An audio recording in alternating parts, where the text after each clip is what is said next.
Good evening, everyone. I'm going to call the City Council meeting to order. And if you would all please stand and join me in the pledge. Right hand over your heart, ready to begin. I pledge allegiance to the flag of the United States of America and to the republic for which it stands, one nation under God, indivisible, with liberty and justice for all.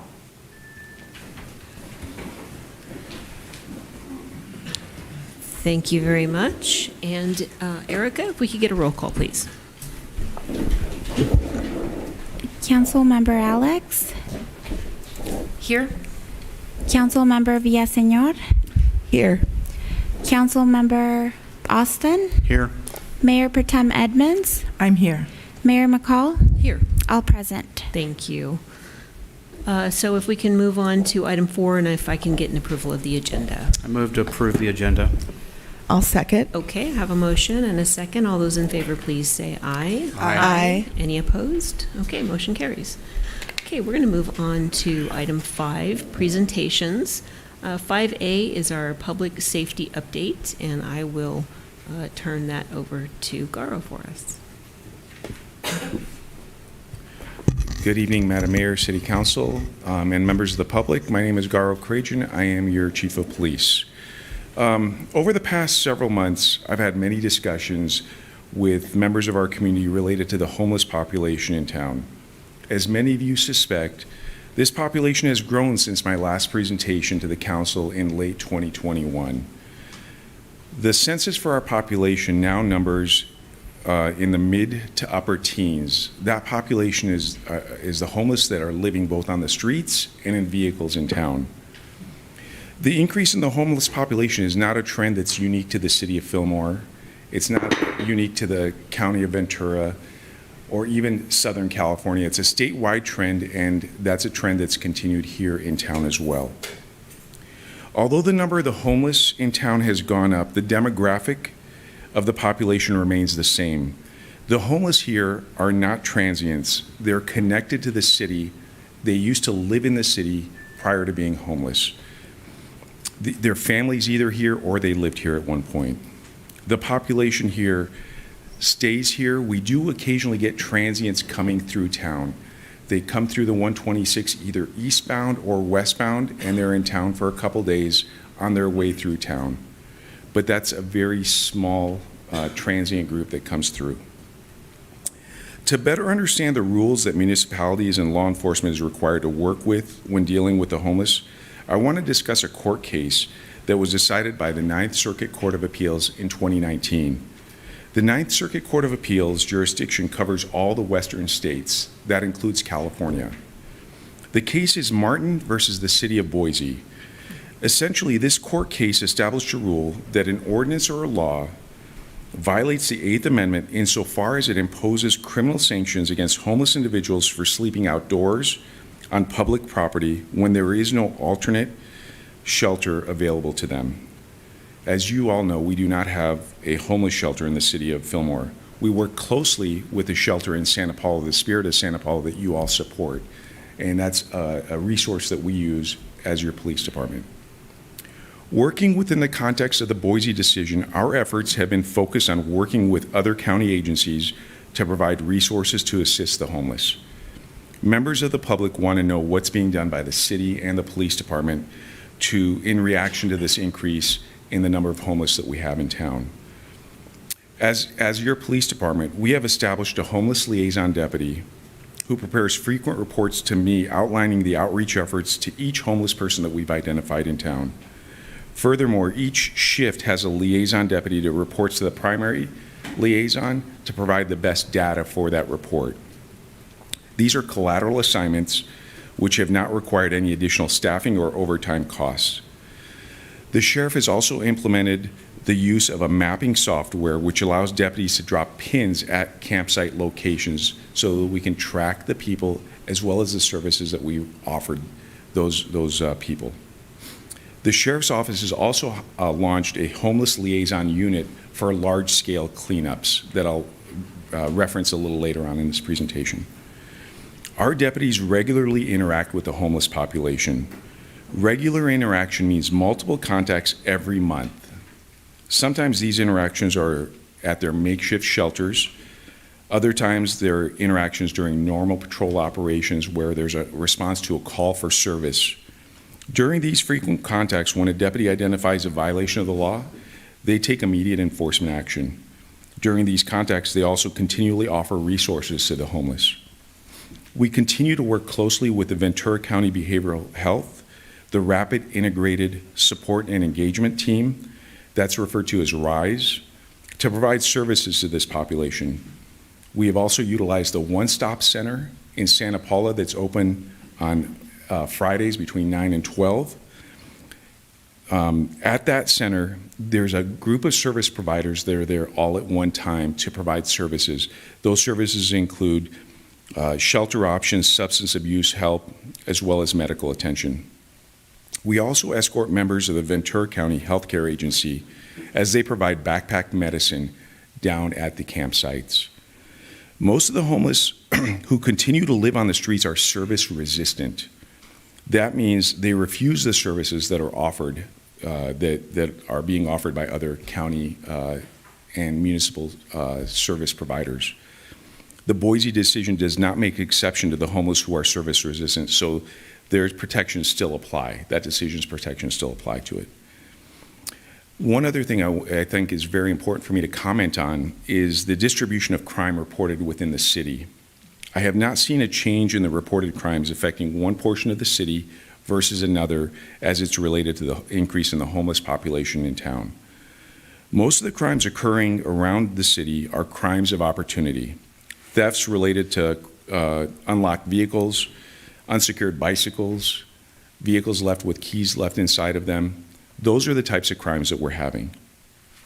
The distribution of these crimes is not concentrated in one area of the city versus another. And it's also important to note that we have not seen an increase in violent crime in the city as a result of the homeless population. Recently, there was a significant cleanup effort in the Santa Clara River near the city of Ventura.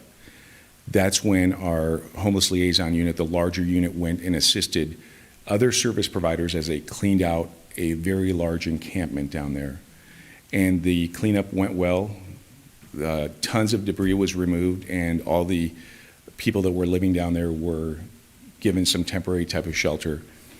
Unfortunately, the people are starting to move back into those same areas as the cleanup efforts have ended and the deputies have left. They're starting to move back and reoccupy that area. What I would like to tell the community, the best way to keep our city safe is by adhering to the old mantra. If you see something, say something. If you see something that's suspicious, report it to us. We'll be out there and we'll check it out. And then in closing, I just want to let the public know that the police are just a cog in the wheel of providing services. We are not the entire wheel, and we continue to work with these other service providers to get people the help they need and adhere to the laws that we have to comply with. That's the end of my presentation. I'm happy to answer any questions if you have any. Does anybody have any questions? I do. Yes. Thank you, Garo, very much for your presentation. My question is, and you're monitoring of our homeless, and like you said, you very much know who they are, understand them. Of course, there's different levels of maybe mental illness or problems with capacity in that way. Is there a range basically, and are there any that are particularly at that higher, more I guess you would say higher need level? And I ask this because I think we've heard in the news, or folks have read a few articles about a potential new program called the CARES program that, I don't think it's officially law yet, but people are starting to talk about helping those most severely mentally ill into treatment. So I don't know if you can speak to that. So the people that, we've had a couple success stories. I didn't mention them in my presentation. We've had some success stories where they enter the continuum of care through Ventura County. When they enter the continuum of care, they're married up with service providers as well as both short-term and long-term housing solutions. Some, like you said, require extra support. And that's the system that we work through currently, and it's currently in place. The Manny Mansions project that is now about 50% occupied, probably a little bit more now as I think about it, has a couple of our homeless people. One of them actually spoke to you all a few months ago. So we currently have those in place. In terms of our population, people may have underlying psychiatric issues, but they're treating it with illicit drugs. So it becomes a complete mess. And so the most common theme is they're service resistant. The most common theme is they don't want anybody to help because they like what they're doing out there. But my mantra is the more often we ask, the more often at least they have to say no to us. And so if at some point they say yes, that will invoke that continuum of care and will get them that services that they need. So that's what we've been trying to do. All right, thank you. I heard on the news today that many of the homeless are veterans. Is that a percentage here also? Not that I'm aware. Okay. The ones that we have that we've identified that are actually on the streets, I don't think that they had service connected with them. Thank you.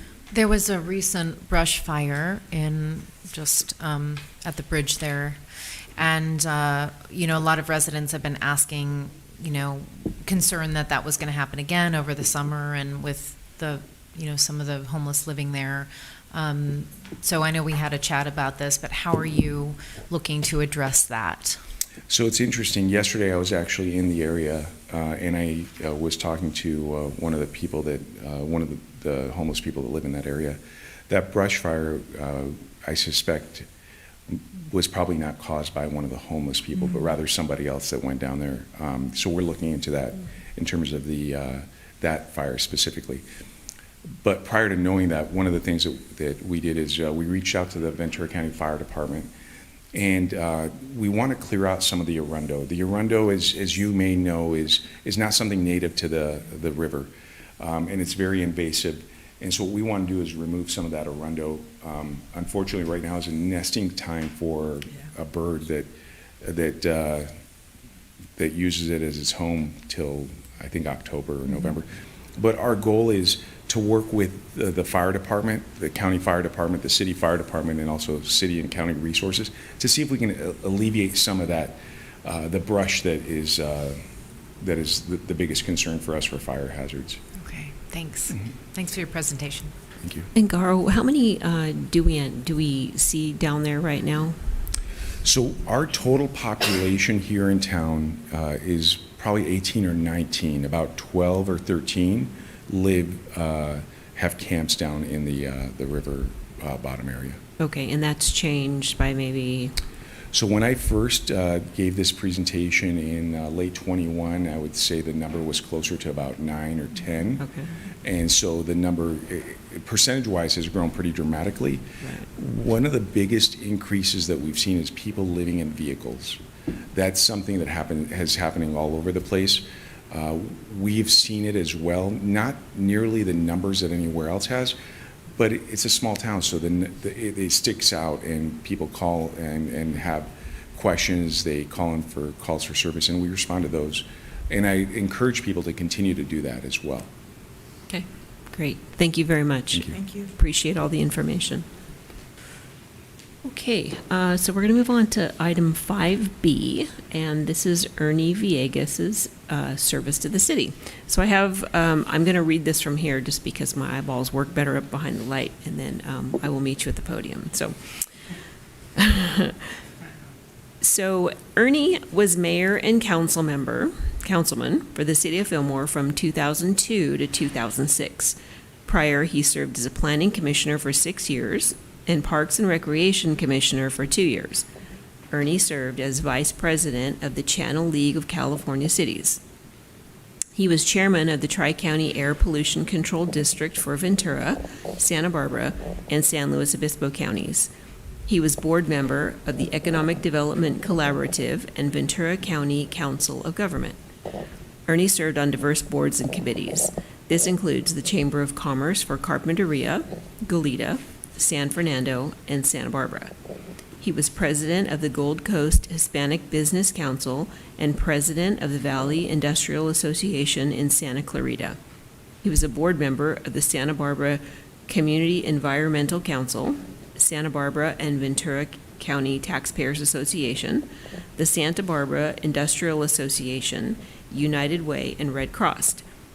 He was the Fillmore Association of Business, FAB, president, and serves on various boards, including El Concilio Family Services in Oxnard, the Santa Clara Valley Boys and Girls Club, and the Workforce Education Coalition.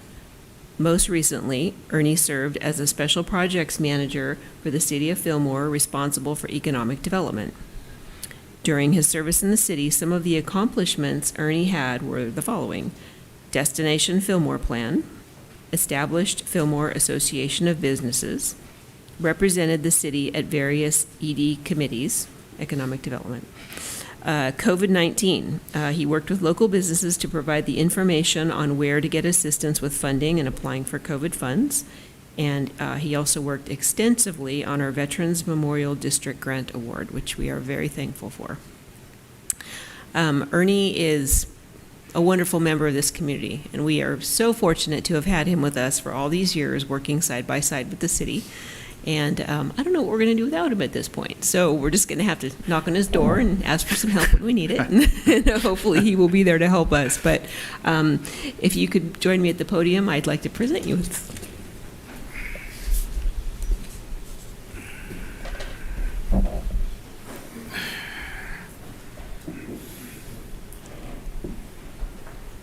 I'm not used to being on this end. So on behalf of the City Council of the City of Fillmore, we'd like to present you this plaque. Thank you. In honor of all the work that you've done for us, and we absolutely appreciate you. Thank you so much. Thank you.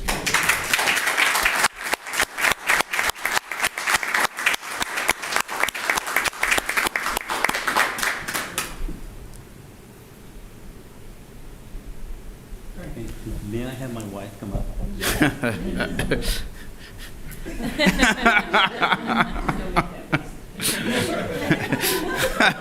Come on, Chris.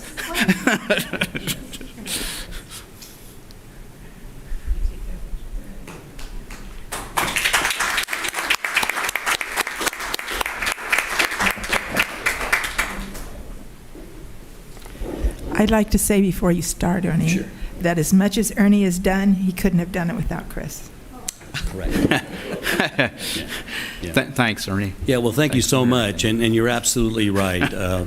This is a team effort. When we first moved here about 47 years ago, Chris and I love this community. This is where we're going to be. Back a few years ago, Sunset Magazine identified Fillmore as the last best small town in Southern California. And I believe in that, and I've always believed in that. And my time here has been so wonderful because we were able to raise three sons here. They've gone to school here. They've gone to college. We've been involved in the community from being president of Little League and president of Booster Club, and then someone grabbed me and said, hey, you would be really good if you go in the Parks and Recreation Commission. And a few years later, they go, with your Edison experience and all the things that you do, you would be a terrific planning commission. So I did that. And our former mayor, a few years ago, grabbed me and he says, Ernie, and Scott Lee, I think you ought to run for city council. And I said, there is no way that I would do it. And eventually, I got there, in the next election. But what I found out in the time that I've served here is the fact that people who live in the community, people that really are responsible, that want to take a piece of this community and do what they can, is so wonderful in a town like Fillmore.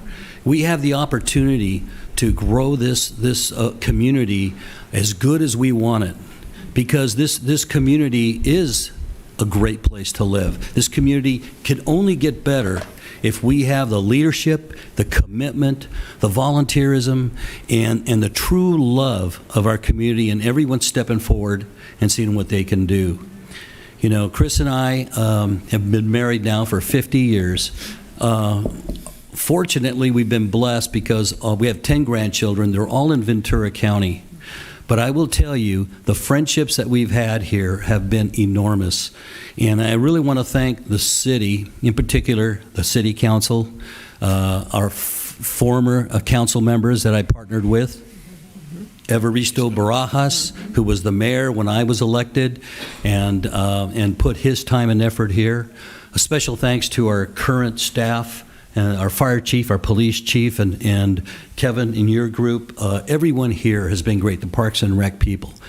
But a special thank you to Mr. Dave Rollins. I think Dave has provided the kind of leadership in tough times that we really need to do, because this town has to make sure that it has the ability to increase the revenues, to make our streets and our community a better place, to make sure that we're doing things that need to be done in our community. And that's the charge that the council people have here. And Dave, I want to really thank you for your friendship. It's been terrific. It's been great working for you. I told him that I'd work here, well, maybe up till the time I'm 70, and I'm going to be 71 here in a few days. So thank you all. I really appreciate that. I appreciate my wife, who's been my partner the whole time. And again, the best of luck to you, and I will be around. Thank you so much. Thank you. Thank you, Ernie.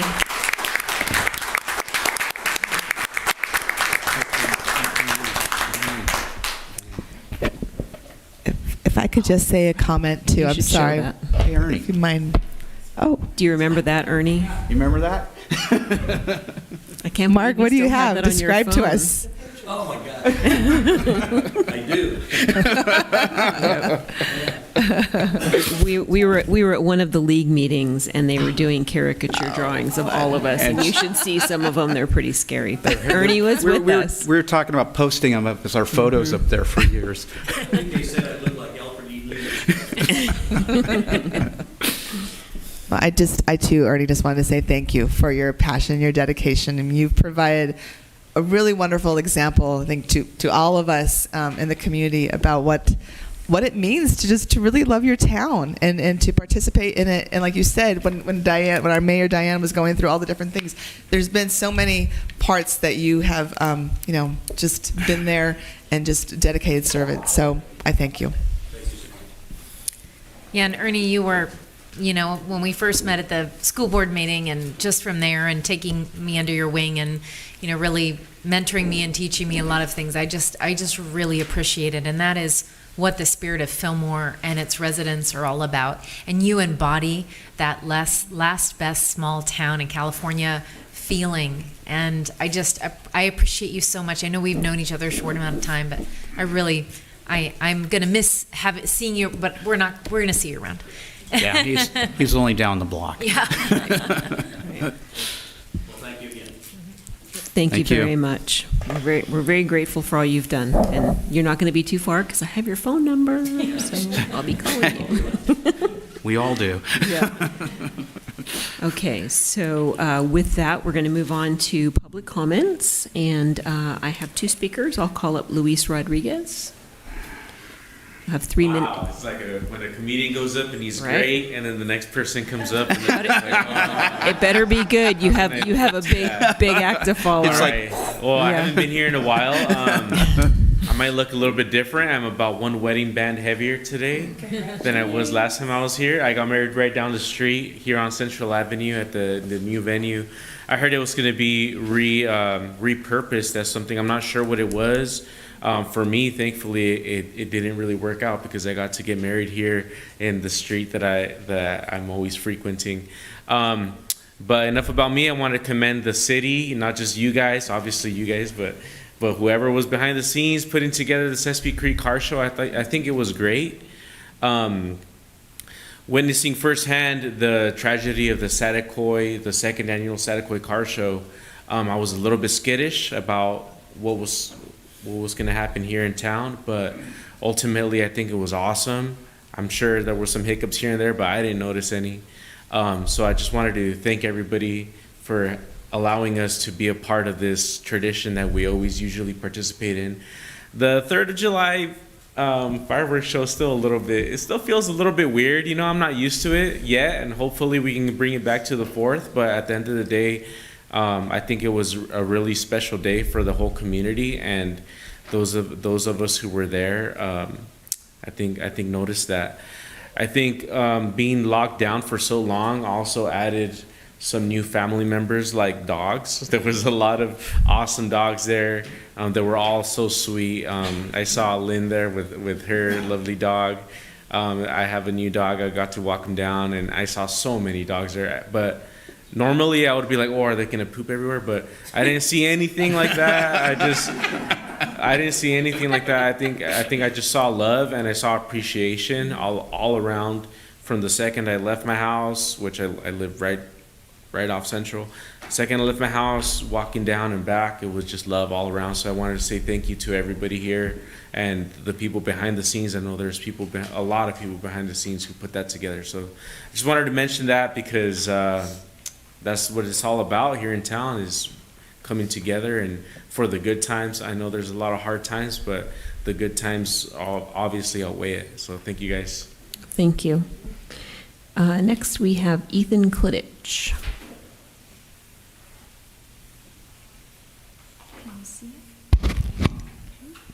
Close to the mic. Okay, good. You just start reading. Visions of the Future of Fillmore. Good evening, council members. My name is Ethan Klidich, and I'm 9 years old. I am in 4th grade, and I am here today because I know the city is getting money for projects, and I have some ideas. First, I would like to suggest a community garden and orchard. One reason is working in a garden makes people feel better. The International Journal of Environmental Research and Public Health published a study called Community Gardening, Stress Well-Being, and Resilience Potentials. They found that community gardens help people have a higher feeling of well-being, higher measure of resilience, and higher measure of optimism. After what we have all been through, this is something every community could benefit from. There are also many people in our community who do not have food. A community garden and orchard will allow access to food. I have also heard the city is looking for tourists. If we had a community garden and orchard, it would give tourists a nice place to visit. When tourists see what we are doing, when they go back to their city, it will inspire them to do the same. Second, besides city sidewalks, all patches of grass should be replaced with pollinator and native plants. The U.S. Forest Service talks about the importance of taking care of our pollinators. On the website, pollinators are important because we need them to grow fruit. The flowering plants produce breathable oxygen, and they help to purify water. Instead of having dead patches of grass, they use up water. You're fine. We can have plants that are drought tolerant, make our city look nice, and help our environment. Finally, I would like to ask you to put in bike infrastructure on the east side of town. I want to bike to San Cayetano, my school, but since there are no bike lanes or crossings on my side of town, it is very dangerous. I also like biking to Pierce's Campo Karate, but from 4th and Central Street, it isn't safe. You have said that the new houses there are enough bike paths, but that's only on the southwest and north side of town.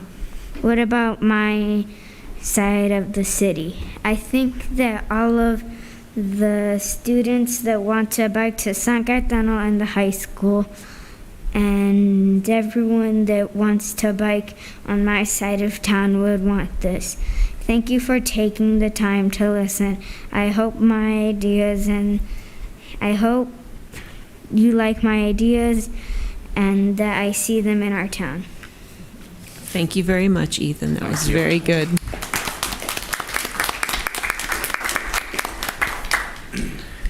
Okay, so those are the only public comments that I have. I have others on agenda items, so we'll call those at that time. I would like to quickly call our city manager to provide us a report on the Sierra Railroad.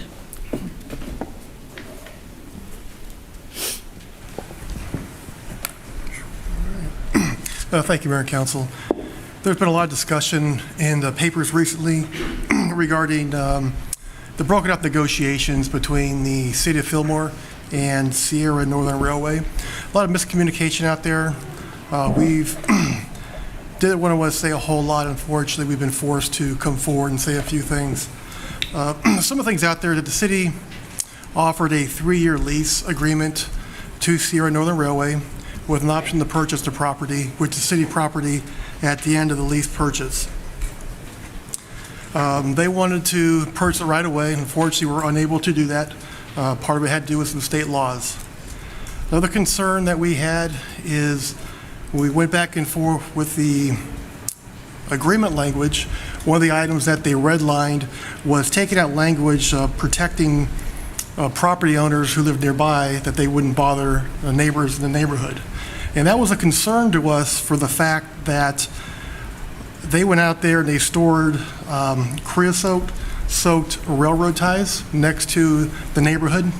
And our city staff actually called up their staff and asked them if they would please go ahead and move it. Unfortunately, they dismissed the concerns, claiming that they're right, that they have a federal preemption, that they don't need to abide by that, be friendly to the neighbors. That was a major concern to us, and we brought that to their attention as well. Another incident, thing that we really wanted to discuss, and City Council and the mayor asked this question specifically to their president of Sierra Railroad Railways and also to the Mendocino Railway, was we would like to have the tourist operations here. We want tourists here, and their response was, you will get freight and you will have tourism. One does not happen without the other. Now you might be thinking, who cares if they have freight, Dave? What's the big deal? It's very important that they want freight because it provides them with very special privileges. It enables them to operate when they want to operate. It enables them not to follow local zoning regulations, hours of operation. It also allows them to have eminent domain rights and seize private property. For example, they could have freight up here. They could be working on their trains at 2 in the morning, banging loud, waking the neighborhood up. We couldn't stop them. They're protected by federal law. That was a major concern to our city council and to our staff. If you noticed in the paper recently, the city manager from Santa Paula said, we want the tourist aspect, however, we do not want freight or the storing of freight trains in our community. And there's a reason why. Things that weren't publicly discussed that we want to bring forward is the fact that the city staff and city council, we did outreach to the communities that these individuals currently operate in. Quotes from the people we talked to, be careful. They will do anything they need to do to get what they want. Keep any leverage you have. We had a tourist train here and a freight train. They abandoned the tourist train after 2 years and are doing freight only.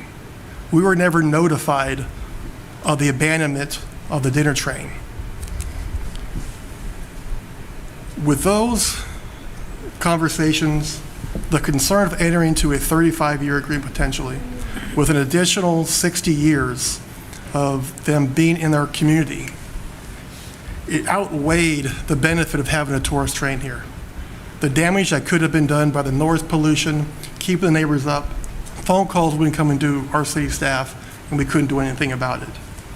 And I think the best way to sum this up, I'm going to read a headline from a community that they were in Northern California. Here's the headline: "We're effed. A popular Northern California tourist spot's land grab ignites fight within town." This is who we were dealing with. We offered to work with them. We wanted to come to town. Unfortunately, they didn't want to work with the terms and conditions that we had, and understand this is city property. This is not private property we're trying to negotiate a deal with. This is the city's property, and we're making sure that we're protecting the city's interest, the residents' interest, and making sure they would be a good neighbor and work with us to move things forward here. We met with them. We wish them well. Hopefully they do be successful. The tourist train will still be coming through Fillmore, through the valley, but we want to make sure we got our point across. This is what took place. It wasn't a take it or leave it situation like they mentioned in the paper. We actually had 4 or 5 meetings with them, meetings with the staff, city council, highlighting what we needed to get the deal done, asked them for clarifications on why they can't do certain items. We talked to attorneys that work in the railroad field that said what you are asking is perfectly within your right, and yes, they can do it. However, they elected not to do it. And unfortunately, if they're not here, it's a bigger issue than just tourism. It involved the freight, it involved background checks with the communities that they worked in. And unfortunately, we did not find any positive comments when we dealt with the people who dealt with them directly. And that was a very major concern for city staff, city council, and for our community when we're potentially looking at a 100-year agreement with a company if they were to come in here and purchase the property. So that's kind of everything in there. And if Tiffany, you dealt with them as well, if you had anything to add to it. But that, we wanted to bring this forward, kind of tell our story. We got permission from city council to do it. I mean, normally you don't do this, but with the comments that have been made recently in papers and misinformation, we wanted to clear everything up. Okay, very good. Did you have anything to add? I mean, I could add more details about the negotiations and the things that they refused to do and that they tried to demand, but I mean, I think Dave gave a really good overall summary of how we ended up here. Okay, good. Hopefully that clarifies. I just hate to see wrong information out there and us not have, you know, the actual information going forward. Okay, so we're going to move on to item 7, the consent calendar, and would someone like to make a motion? I'd like to, I have questions on 7B and 7E. I have a correction on 7B. Okay, go ahead. On page 30, the minutes of 5:10, it says that we need to delete the word construction fees. It wasn't construction, it was to condemn hate crimes. So there was no construction that was discussed. And so it should say condemn hate crimes and request agenda item for it to be placed on the agenda. And then on 7E, at the top of the page, item F, it says confidential, and this is just a question. Are all confidential employees included in the paragraph? Is the city manager and the city assistant city manager, are they excluded from that paragraph?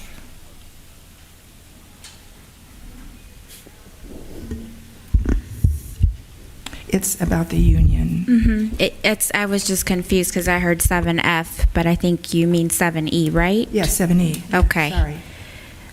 So the confidential employees, yes, it would be the department heads, and city manager's office also falls under that umbrella. And then we have one confidential employee that's actually classified under that, which is the person who works in human resources with me.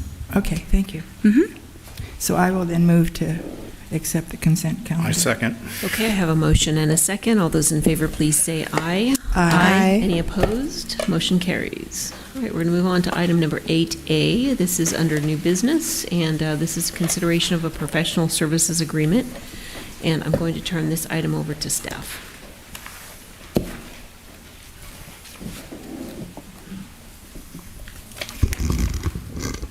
Good evening, Mayor, City Council. I'm here to present on the consideration of a professional services agreement with MKN and Associates for an update to the city's urban water management plan for 2020. Regulations from the Department of Water Resources require water purveyors like the City of Fillmore to have an urban watershed management plan that demonstrates the community's water supply reliability and in normal and drought conditions, and update it every 5 years. At this time, we have our 2015 filed that was, we're a little bit off cycle with them, so it's the 2021 that we need to get working on. The city needs to retain a consultant to prepare a complete 2020 UWIMP, Urban Water Management Plan, complete with the required water shortage contingency plan. And in the 2020 regulation update, they've added some requirements to that part of the scope. Staff released a request for qualification/proposal in May with a due date in June. 2 firms responded, which were Harris Associates and MKN, both qualified. Both firms understand and can execute the work. However, the MKN experience is more local, more current, and it shows a depth in specifically preparation of these urban water management plans and the 2020 version of it across many more municipalities and with the depth in prior years across many clients for prior UWIMP updates. In addition, I checked in with references provided by MKN, and I reached out to the water operations superintendent at the city of Santa Paula that was in charge of MKN's UWIMP update for them, as well as the public works director at the city of Port Hueneme, who they also performed a 2020 UWIMP update up for. Both references gave a very good report of their performance and enjoyed working with MKN. They consider them a great local resource, and they both continue to contract various water-related consulting services with MKN for their water enterprises in Port Hueneme and Santa Paula. And there are several other clients. And so we're bringing forward a recommendation based on the RFP results and the analysis of those proposals to award a professional services agreement with MKN and Associates.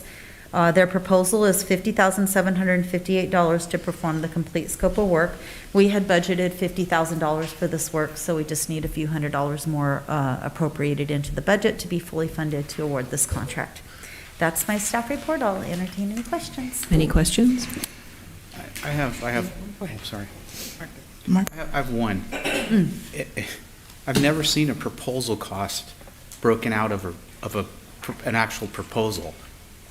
You know that's not normal for a consulting firm. I mean, $758 is nothing, but it says in here, $758 to cover the proposal costs through MKN. I just was like, huh? No, that's not what that means. Okay. I mean, to cover the full cost of the proposal. Okay. They But I didn't meant- charge us but for their it sounded proposal like- cost. Yeah. It sounded like they were charging us for the proposal cost. and Yeah, that's You know just- that's, I'll do better on writing the report next time. It does Okay. sound like that, Okay. but that's not what that means. It just means the full cost of the work is $57.58. Okay. And we only had 50 budgeted, so Okay. that's my bad. Hi, thanks, Roxanne. Question regarding like the submittal now. Are we playing catch up to this report? Yeah, Okay. they're on a regular 5-year cycle, but in 2015, we had staffing changes, and it didn't come to my attention until middle 2016 that something had been started in 15, and then I got it finished in 2017. But we should have really done it in 2021 to catch up, but just the way these things work, and there's a bunch of, things going on. So right now, we're behind again. We're going to have to get caught up on the next cycle. They're going to be due every 5 years, so the 2025 one will be due in 2026. Okay. So we'll do this again in 4 years to get caught up. Get caught up. Okay, We're a great. year behind. Great. And then just out of the curiosity about being in compliance and being available, where did I see it? Eligible for all funding administered by DWR. What can you just describe what maybe the main source of funding, or is it some sort of special? Well, there's grant that we various have? grants and program Okay. opportunities that, as they arise, if you don't have a current UWIMP, then you wouldn't be available for that program at the Okay. time. And there's a lot of different programs, but anything that's funded, sourced through DWR, Mm-hmm. we wouldn't be eligible for unless we were either have our update in place, or they're usually lenient if you're in the middle of updating. Okay. So as soon as we get this contract lit, we'll be back in good graces. All right, great. And I just had one last question, and it is about looking at the timeline, and I see that it looks like the public is going to get released, and then there's the public comment period, and it seems to cover the holidays a lot. So I didn't know if there was any possibility of trying to move this up to the end of the year, or just to to allow that time. Lots of people are out of town, or those that might comment on this. So I just wanted to point that out. So because we're behind, time is of the essence, and we're going to be doing everything in our power as well as the consultant to beat these timelines, but there is a lot of back and forth on the data, and it depends on how quickly we can get stuff to them. We've used this time between getting the proposals and now to put together some data to give to them to hit the ground running. So we will do our best, but we also don't want to delay it because we are behind. Okay. All right, thank you. And I have a question. Since we are late in doing this, does that mean we missed the opportunities for monies for the first 2 years, or can we back? We haven't seen any DWR program funds that we were going after that were affected by this. So there haven't been anything where we said, oh, we do that, but your UWIMP's not updated. Because like I say, they're normally willing to work with you. And our current UWIMP was filed in 2017, so it's actually within the last 5 years. But it could be, if we were going after a program, once we get into the process and we're in the middle of the update, then usually there's leniency. But I don't have anything on my radar right now that I'm asking for funding through DWR. Okay. And then I have a concern that we keep telling other organizations that when we're late, we ask them to, we tell them that time is of an essence. And I'm not sure that's really fair. If we're the ones that were late, then we probably should allow them to progress at the speed that they're most capable of working. That's my thought. Yes, yeah. And that's why the schedule provided, the way that we wrote the RFP was to say, you know, we'd prefer to have it on this timeline, but please propose what you're capable of doing for a successful project. That was exactly how we wrote that. And in the minutes or the notes that we got, it said there will be a city's project manager as well as a project manager from the company. Who will be the city project manager? The project is going to be, well, Erica and I are both overseeing it, but I'm helping get this across the finish line again because I'm the person most knowledgeable and was involved in the last adoption. So I think you're volunteering to be the city project manager. Yes. Okay, thank you very much, Roxanne. Okay, any other questions or motions? I just want to say that I work with MKN, and they're a very good firm. We work with them a lot, all the time. And I'd put in a good word for them. Good. And with that, I'd like to recommend we authorize the city manager execute a professional service agreement with MKN in an amount not to exceed $50,758 and approximately, no, never mind. And I'll second that. It doesn't need the supplementary. Okay, I have a motion and a second. All in favor, please say aye. Aye. Any opposed? Motion carries. Thank you. You're welcome. Thank you, Roxanne.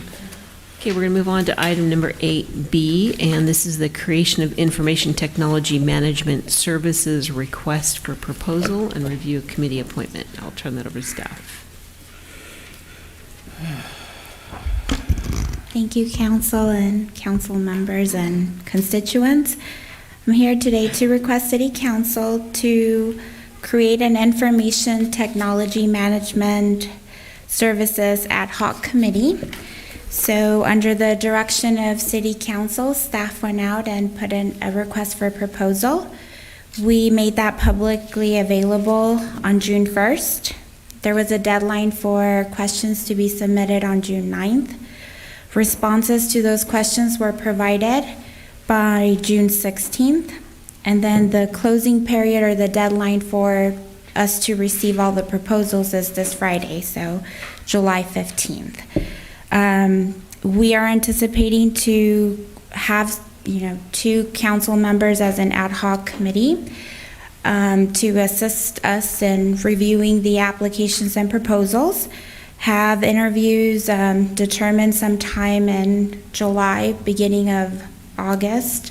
And ideally, we would like to issue the contract agreement award by the first meeting in August so that we have some time to onboard and so on. So as you're aware, you serve in multiple types of committees, and typically the appointment is made by the mayor, the recommendation with the consent of City Council, and that pretty much concludes my presentation. It's just a one-time committee that we're putting out there so that you can also have an input. Okay. Well, I would like to be, I'm interested in being on this ad hoc committee.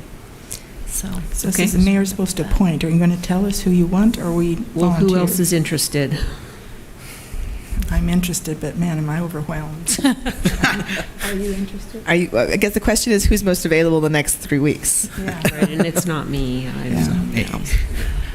I will do it if you do it on the days I don't have 100 other meetings. Okay, so everybody else okay with that? Yep. I'm good. Okay. Thank Yep, you. There you go. Thank you both. Thank you. Okay. All right, so we're going to move on to item number 8C. This is also a public hearing, so I'm going to turn this over to staff and open the public hearing so that your comments are included. Oh, whoops. Okay. Thank you, Mayor and City Council. This is an ordinance amendment updating our municipal code to allow for electric vehicle charging systems. The zoning ordinance amendment will add a section to the Muni Code setting forth procedures for electrical vehicle charging stations. That's a 1973 picture of an AMC Gremlin. Yeah, I was looking Hopefully at they that. won't look like that. There was a gremlin at the car show. It's hard to believe they've been around that long, right? They even go back to the turn of the century. Anyway, the municipal code will update per 2 state laws, Assembly Bill 1236 and Assembly Bill 970. 1236 basically says that these have to be administratively approved, and it requires you to adopt a checklist per the building official, and you must not impact public health and safety. And again, administratively approved, it can be appealed to the Planning Commission. 970 establishes more procedural requirements, timelines, and things like that. General summary, overall checklist, we have prepared that as part of your package. So anybody that comes in will be issued that checklist, makes it simple. Safety building code is the main review criteria for these. It's appealable. The 970, as I mentioned, establishes timeframes, 5 days to review for completeness, up to 20 charging stations, and 10 days for completeness for over 25 charging stations, and then respectively 20 days for approval after that and 40 days for approval after the subsequent one. City required parking spaces would be reduced on any existing parking lot. So for example, Sierra Bank came in and we've actually already approved charging stations there, and we just administratively approved it. They have, I think, 2 charging stations and it counts as their parking. This is exempt from CEQA.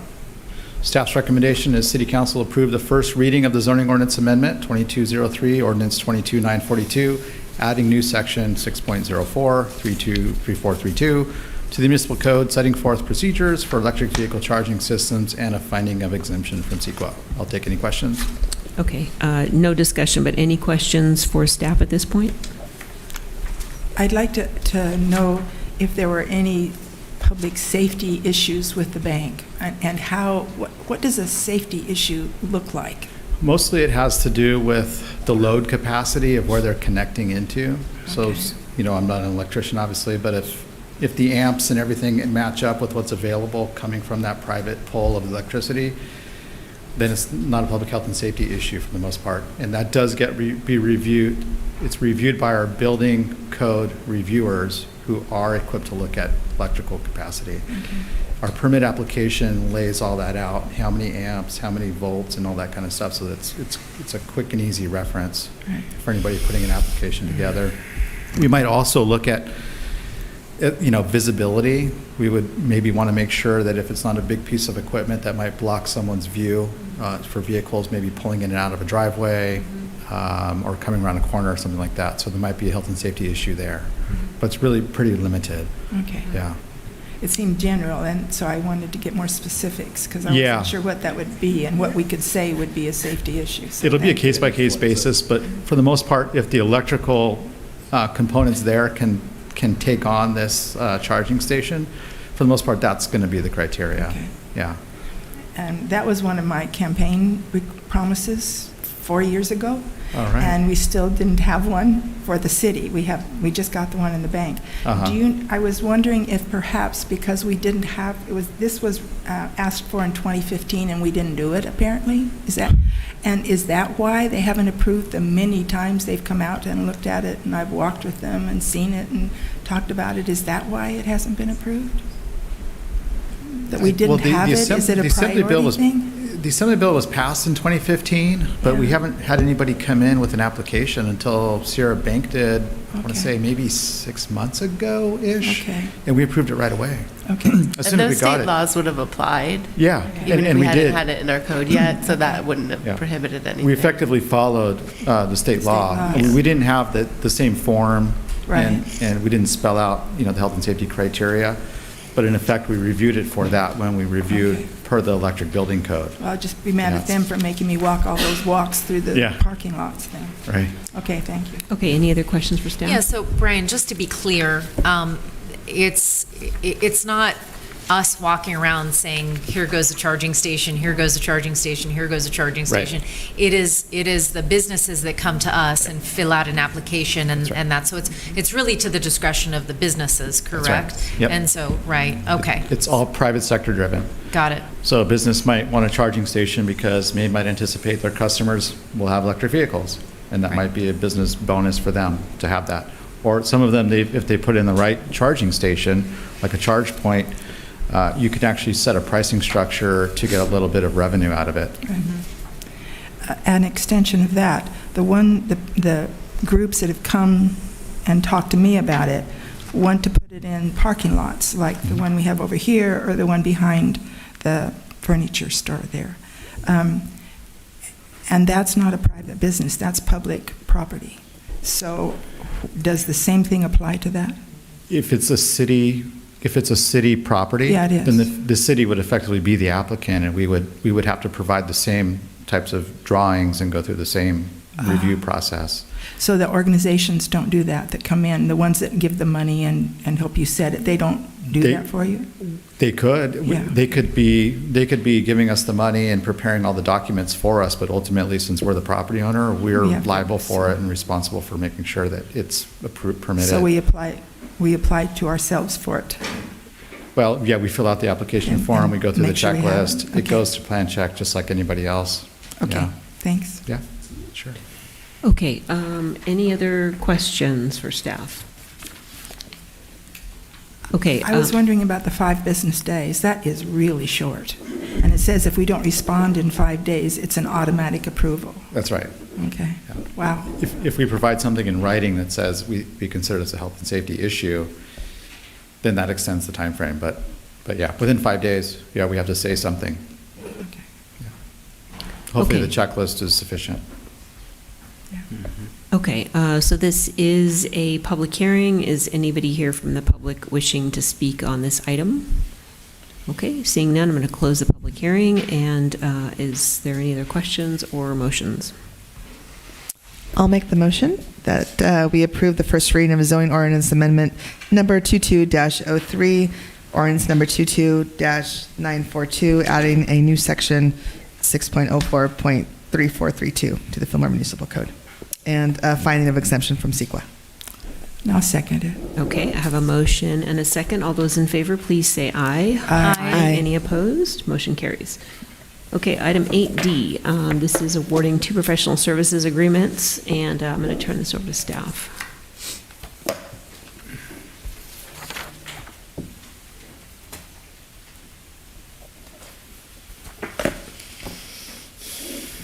Thank you, Mayor. I'm here tonight to request City Council the consideration of an approval with 2 professional hiring companies. As you know, the city strives to hire and retain well-qualified individuals. That is our main goal, to provide excellent service to our constituents. However, historically for the city, it has been challenging to hire well, and probably not hire, but more the retention of qualified individuals because of various reasons. So this is pre-pandemic, salary schedule, geographical area, benefits, opportunities that the city provides to professionals. With COVID, that has added a big shift in the actual workforce. It's not just government, it is across the nation, and it's private and in every single sector that you can think of. There is a shortage of employees out there, and we're facing that. So not only do we have the historical background that we know that it has been challenging for us to retain and hire qualified individuals, now we're actually adding an extra step, which is what the pandemic has brought to us. So I just wanted to provide you that background information so that you knew that. So as a result, City Manager's Office is recommending that the city utilize a professional recruiter for 2 open positions that we have. Some of the reasons why we're recommending that is there's a timing from staff. They also have other resources to tap into that we do not have. A lot of these recruiters are people who have worked in government sector, retired city managers, retired assistant city managers. So with their tenure and career, they've built relationships with others, and so they are able to tap into resources that we don't have available here at the city. Another thing they are able to do is to do direct mailing, and I think sometimes too it's easier for someone to tell the story for you than you going out and trying to tell the story as of why you should work here, because that may be construed as you being biased because you work here and obviously you want to retain that person. So that's also a benefit of why we're recommending this. So we have 2 positions. One is a mid-management position, that is the accounting supervisor position, formerly known as the finance assistant director position. We received notice back in September of last year, 2021, that the person who used to work at that position resigned. And shortly after that, we did an internal survey, like salary-wise, and it was determined that it would benefit the city if we modified and did a title change and take a look at the job description. So we went ahead and took a look at that. We did that. We brought it to council. You approved it back in November of last year. And with the change, shortly after that, we posted the position. We've had it open since then, and we haven't really had a return. We have also been spending money on recruitment. There's been several government sites that we have been posting, and every single time we post an ad, it costs about $500 to $1,000. So there hasn't quite been much of a return to the investment in that sense. The Municipal Services Director, that is a department head level position. The city has not had that position filled since 2011. During the budget process this year, it was recommended that we budget it for the position. And so you approve the budget, you approve the position with the budget, and the Public Works and the Engineering Department really needs this director level position to be part of the city administration to oversee many of the functions that are needed. You know, some of those are, we're a water purveyor too, and with that it comes a lot of reporting that needs to be happening. And so we need that extra support to be able to keep up with the demand of everything that we have to do for our constituents. And so that is the reason why we're here today, to ask you funding approval. We did reach out to 3 recruiting firms, Peckman and McKinnon, CPS HR consultant, and the third that we reached out was Ralph Andersons and Associates. We received back 2 proposals from the first 2. Ralph Andersons and Associate declined the offer because they are overwhelmed also trying to help other cities. And so after reviewing the proposals with the city manager, we determined that we would like to use Peckham and McKinney for the executive level position recruitment, which is the Municipal Services Director, Utilities Engineer. And then we would like to offer the availability of the recruitment to the accounting supervisor to CPH HR consultant. It's a better fit that way. And so they will take care of everything. Both of the recruitments will hopefully run parallel. It's going to take about 14 weeks to do that. They're going to help us with the brochure creation, sending out those flyers for us, reaching out, making those phone calls. There is a guarantee as well for both of the contracts. For the executive level position, it's a year, and then for the mid-management position, it's 6 months. They will also take care of the reference checks for us. So if everything goes well and you approve the funding tonight, we hope to have 2 well-qualified and retain those individuals so that they can continue working for the city, hopefully by the end of the year. So that is the plan. So that concludes my presentation. I'm here to answer any questions. Any questions for staff? I do have a question. Thank you, Erika. And that's about the list of benefits, and I'm sorry if I missed it, but I know telecommute is a really key thing. Is that something that is eligible for these positions? We have entertained that.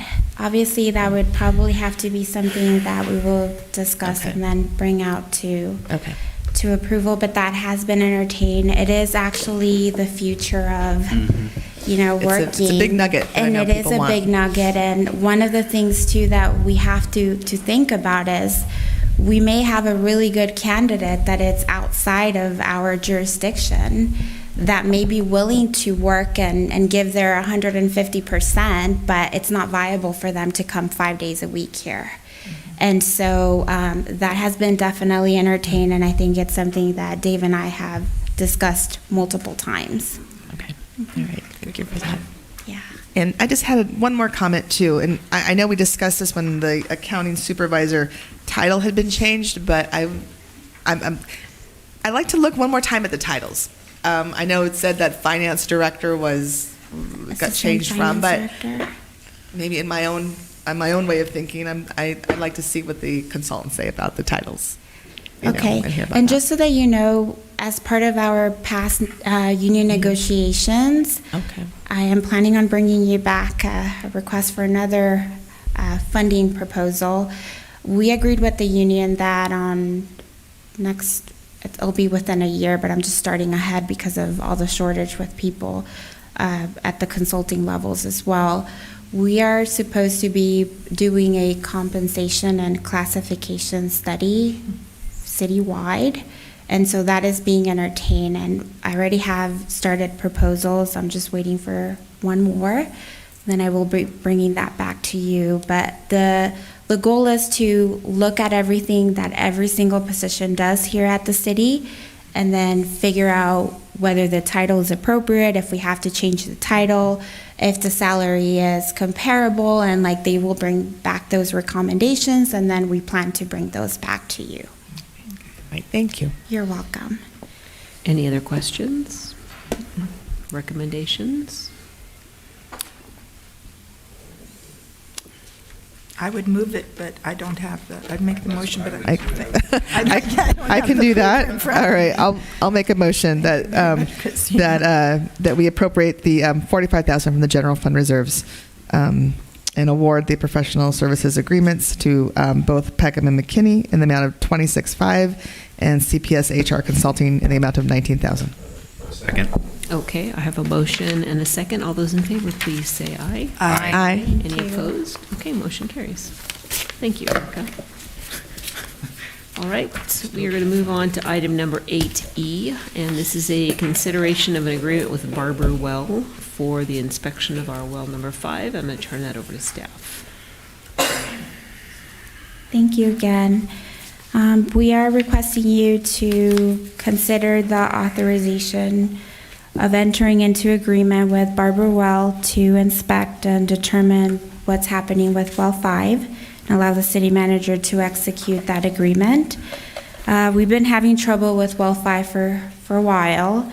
December of 2020, there was a significant slowdown and steady decrease in the amount of water that was being pumped from that well. And so the loss of the water pumping capacity usually indicates that there is a potential hole in the gravel pack that's in the casing of the well. And that started creating some other issues for public works staff. In March of 2021, the public works crew tried to flush backage that was, or a blockage, I'm sorry, in the distribution line. And then after they did that, they discovered that there was a lot of sediment in that blockage. And so as a result of that, it was decided to bring well number 5 offline so that we would not be contaminating the entire water system. We have reached out to a couple contractors.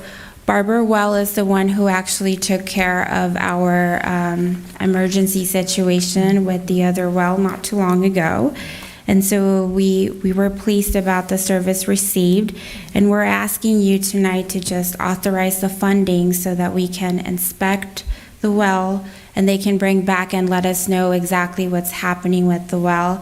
And then at that point, the cost of it will be deemed for us to go out and do a formal request for a proposal, which we're planning on doing, and try to bring those bids back to you once we know for a fact what's happening with the well. So that's in a nutshell what the presentation is, and I'm here to hopefully be able to answer questions. Any questions for staff? Recommendations? I move that we authorize the city manager to execute the attached agreement with Barbara Wells Inc. for inspection of well number 5. All right, I'll second. Okay, I have a motion and a second. All those in favor, please say aye. Aye. Any opposed? Motion carries. Thank you. You're welcome, thank you. Okay, item 8F, this is the consideration of applicant's appeal to the Planning Commission. And this is also a public hearing, so I'm going to open the public hearing, so your comments are included. Thank you, Mayor and City Council.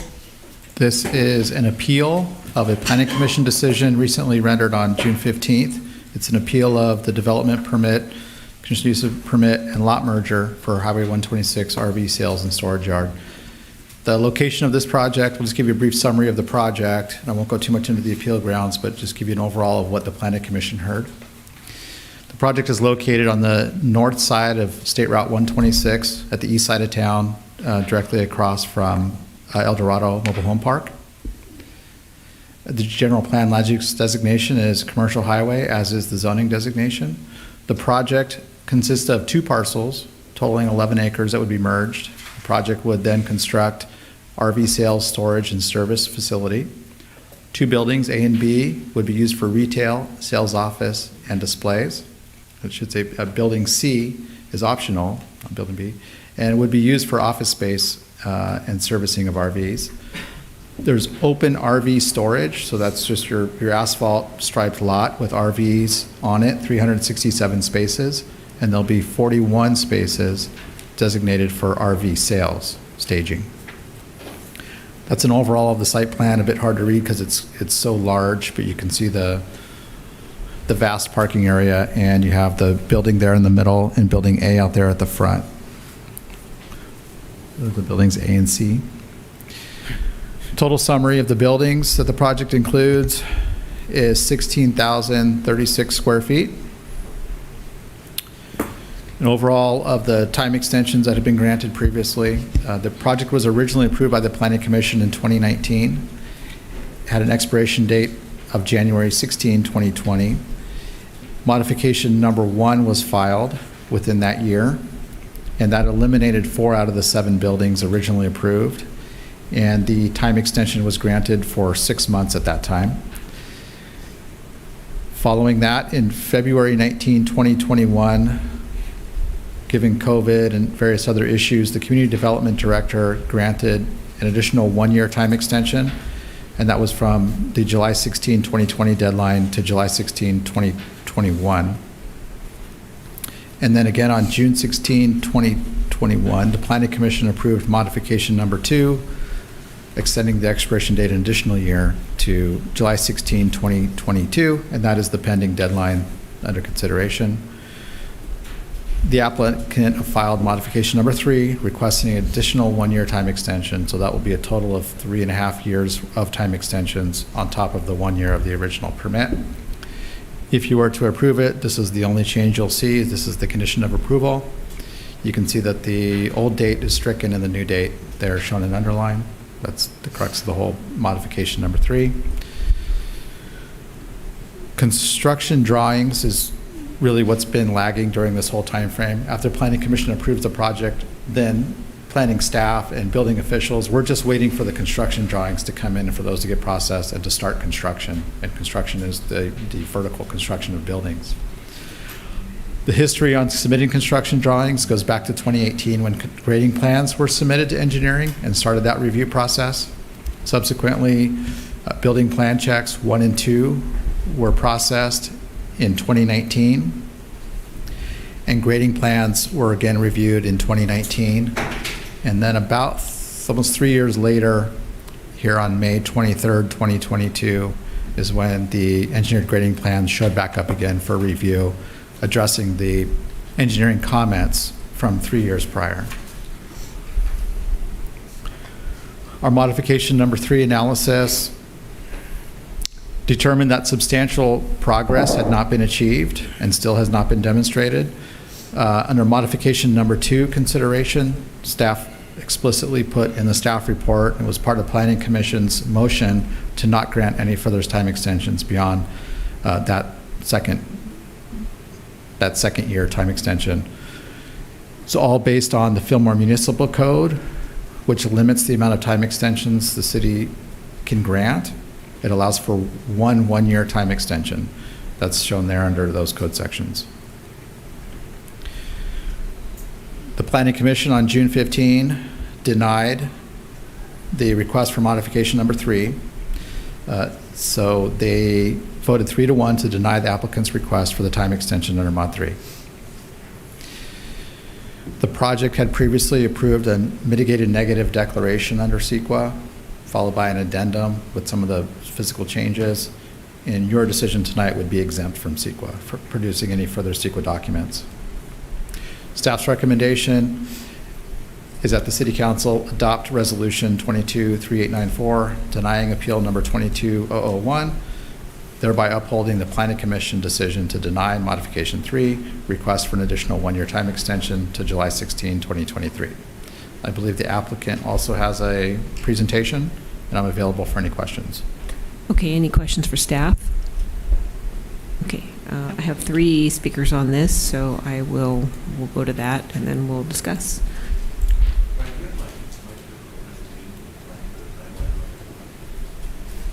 Presentation to the Planning Commission?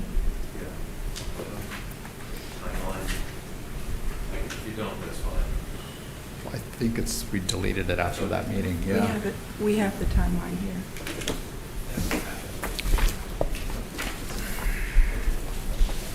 Okay, so Dawn, do you want to speak first? Sure. Okay. Actually, I'd like Erica to come up and give it because she's on a roll. She's doing good.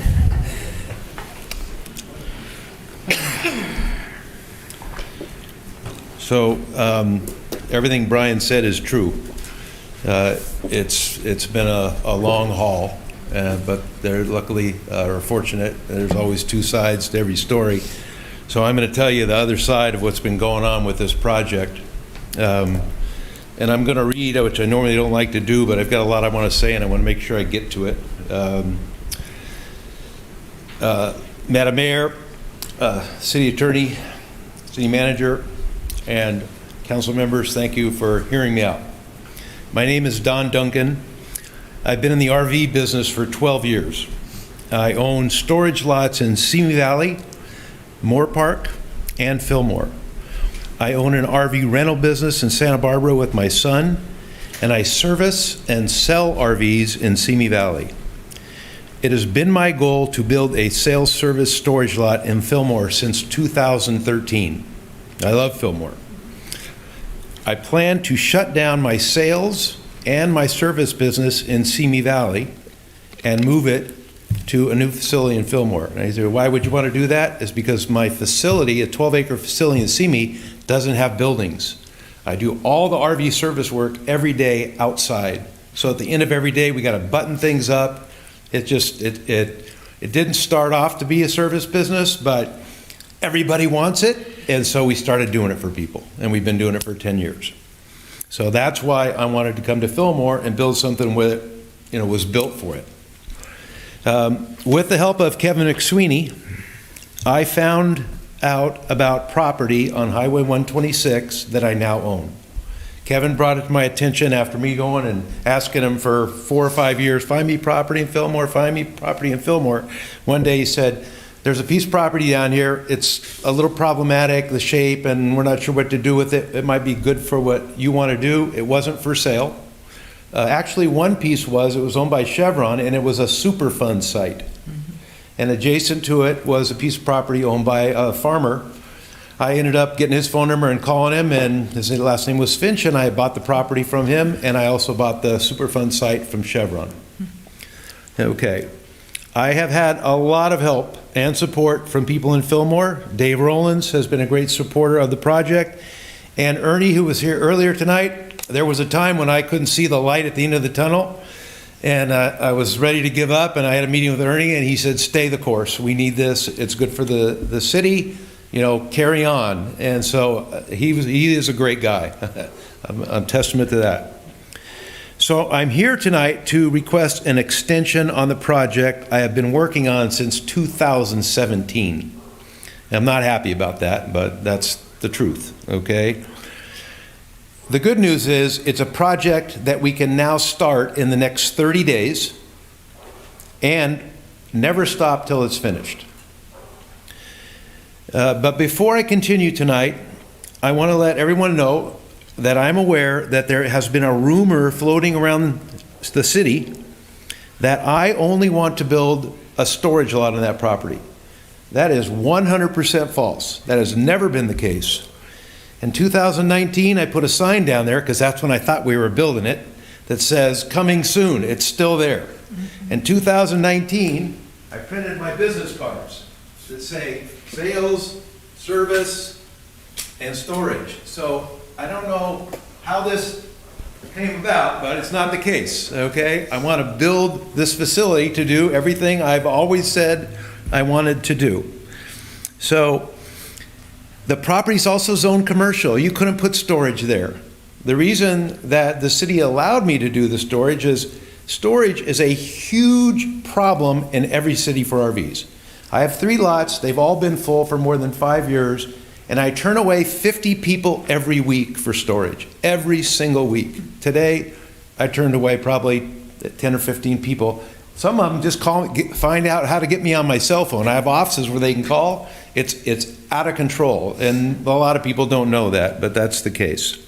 Okay, so the property's zoned for commercial. That's what I want to put there. Tonight, I will share the project timeline and explain why we're here in this meeting. Okay, so I gave you guys all this timeline, okay? And it shows the blue is where everything was going great, okay? And Brian talks about the beginning of 2020, okay? That's when the project was ready to go, taken off the ground. I thought everything was going to happen. I have my business cards, I signed on the property. And the project should have been built in 2020. However, at the beginning of 2020, specifically on February 26, which happens to be my birthday, my 50-50 partner sent emails to me, to Brian at the city, to my architect, and to my civil engineer, and to his attorney, saying that for health reasons, he could no longer continue with the project. Now, I knew that he'd had 2 failed leg surgeries. He had sciatica in his legs, and now he had a floppy foot. And I knew he was in great pain, and I knew he was on a fentanyl patch because he was a little dingy, right? But his personality also changed right then. He was a best buddy of mine. We were doing a development. He had 50 years. He's 70, in his 70s. He'd been developing his whole life. Very successful developer. And all of a sudden, we went from being good pals to a personality change, okay? I thought it was the leg, right? So when he sent these emails out saying he was getting out, it was news to me. He told his attorney, and there's copies of all these emails behind this timeline that you have, so you can see the emails that he sent. He said to his attorney, Don Duncan's going to continue with this project and get me out of it. Okay? Okay, so I figured, well, the attorney's going to do that. The attorney never took any action. Zero. Okay. What nobody knew was that Mike found out he had cancer and he didn't have long to live. And I didn't know it at this time. Okay? So he had a home in Idaho, and eventually he went to Idaho to finish his days on Earth. Still didn't know this, okay? I just knew that I couldn't communicate with him. He stopped all communications with me.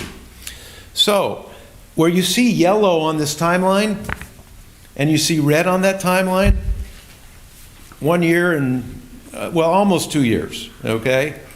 I had absolutely no authority to touch this project. I couldn't do anything because my 50-50 partner was a controlling member and he was incapacitated. He wouldn't talk to me. Frankly, he couldn't. I talked to him a couple times on the phone. He made no sense. He was wearing a fentanyl patch and he was just babbling, okay? So his attorney never took the action, but Dave knows and Kevin knows, for 2 years I came in here and kept everybody appraised of what was going on, but I was getting false information because I was led to believe that, something was going to happen, in the next few months always, right? So in January of 2022, he eventually passed, right? It's on the timeline there. If you look here, Mike passes in 9/2 of 20. So about, he said 2, so 7 months after he said he's pulling out, he passed away. I didn't know what to do, okay, at that time. Kevin called me at that time and said, Don, there's a guy with a lumber company that wants to buy the property. This is my baby, okay? I've worked my whole life to get to the point where I can develop this, but I thought, I don't have a partner anymore, and okay, so for the next 5 or 6 months, I worked every week with this company. They hired an appraiser. We did everything, all the due diligence. The appraiser came back and told them that it was a Superfund site and it had no value, which is not true, okay? But they pulled out. That's on the timeline's on there too. So now at this point, I'm thinking, okay, now what? Now everybody knows it's a Superfund site, so if I try and sell it, everybody looks at it, it's going to say, no, we don't want it. It's public knowledge. So I said, I've got to make it happen. So I went back to work on it and started talking with his attorney and the trustee, and finally got them to say, yes, we're selling I didn't get them to say it. They told me, we're selling everything he has, and this guy had a lot, okay? I said, how long will it take? And they said 2 to 3 months. Well, it took a lot longer than 2 to 3 months. It took like 15. So it wasn't until January of 2022, I put the email that I got from the ESCO officer in your package. It says, it was January 6th of 2022 where I finally got control of the project after 2 years. So those extensions that I had, I couldn't do anything. I was just trying to keep it alive, but I couldn't touch anything. Our bank account I couldn't touch. So once I got control again in January, I've been talking to Scott, who's the civil engineer, and Mark, the architect, about this. We're going to crank this thing up. I just don't know when. I called them and I said, let's get to work on it. And we did immediately, all right? And it was our feeling, and I'm going to let Scott speak to this, about what constituted us starting the project. We thought once we got our grading permit and started the project was started. We found out later that's not the case, but that's what we thought. And we thought 6 months was enough time to start it. Well, there's people in this room that know development and know 6 months is not time to do anything in development. Okay, if you have to get a permit for Caltrans, if you can get it in 6 months, you're a hero, all right? But we did, and guess when we got it, our permit from Caltrans? Today at 3 p.m. we got it, okay? So now, like I said, we're ready to start this project. We can start in the next 30 days and continue it. But it was impossible for me to do anything for a 2-year period. we still need time to finish some things, like the codes, all the buildings have been, everything's designed and it's been through plan check 2 times, but codes have changed. Mark can speak to that. So we're working now with all the people that help us to change the drawings, because there's lots of drawings, and get the plans up to code so they can get approved again. And like Erica said, she's absolutely right. Everybody's understaffed. Every city is understaffed. So all timelines get stretched. And development, and I'm not really a developer. I'm just a guy that's in this business, and I built this will be the second one I built, okay? But I'm in this business, and you can't find property, you have to build it. Development is a waiting game. You go do what you're supposed to do, and then you hand it off to somebody, and then you wait. And you are at the mercy. And somebody like Caltrans can take a year to do something that you might think should take 3 months, okay? So I'm hoping, okay, well, first of all, let me tell you, so far I spent $4 million on this project, and that's a lot of money for a guy like me. I'm going to spend another $7 million to develop it. So it's an $11 million project. The financing's been approved. I've worked over 40 years. Okay, I'm 67 years old to create this opportunity. It makes me teary-eyed to talk about it. I've never worked harder on any project than on this project, ever. I've never had more things go wrong ever in my life. And I hope that you agree that this project is different. It's different because of COVID. I didn't even bring up COVID, but 1 month after Mike said he was too sick to continue, COVID hit. You know what happened. I don't need to tell you. It's also different because my partner died. And right when we were getting off the ground, is when all this happened. So I hope that you see how this business development will positively impact the city. It is going to be a great business for Fillmore. Great business. Everybody here is going to be proud of that business, I promise. I know because I operate them in other places, and I see what happens. I mean, the cities love me, okay? I've been doing business here for 9 years. I don't own the property. I lease it. I tried to buy it, and the guy doesn't want to sell it to me, but I've had a small lot on A Street for 9 years. It's been full for the last 5 years.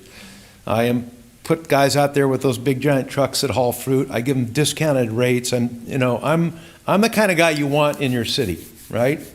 I'm the guy that's doing the right things for the people. And I'm going to hire people from this city. And I mentioned it's a Superfund site. This low use, this low impact is perfect for this property. So up where the Superfund site is, or on the Chevron side, is all storage, okay? And then down up front is the commercial. So it'll look like this when you're driving. Well, I should probably pass a couple of these around so you can just see the pages, and I'll show some of the people. This is what it's going to look like when you're coming from the east to the west. The first thing you're going to see is this big, 4,800 square foot building that we designed after the railroad architecture in Fillmore and Santa Paula. When we started in 2018, we went down there and said, let's make this look like a railroad. It's going to have a big, gigantic windmill. And then the building in the back here is a 3-bay service building. Okay? Now, we're going to build it just like it's approved. Now, Brian mentioned that in one of the mods, we took some of the buildings out. We did. We took some of the indoor storage buildings out on the back. Not because we wanted to, because it has to pencil. It has to make money to be in business. But as I've done in Simi Valley, I started off with a business that was on 7 acres and built it as much big as I could to a business on 12. I took it from storage to storage and service to storage, service, and sales. This business, as it grows, there's opportunities on this property and the adjacent piece owned by Bert Stoll to expand this business and make it bigger and better. So that's about all I got to say about it, I guess.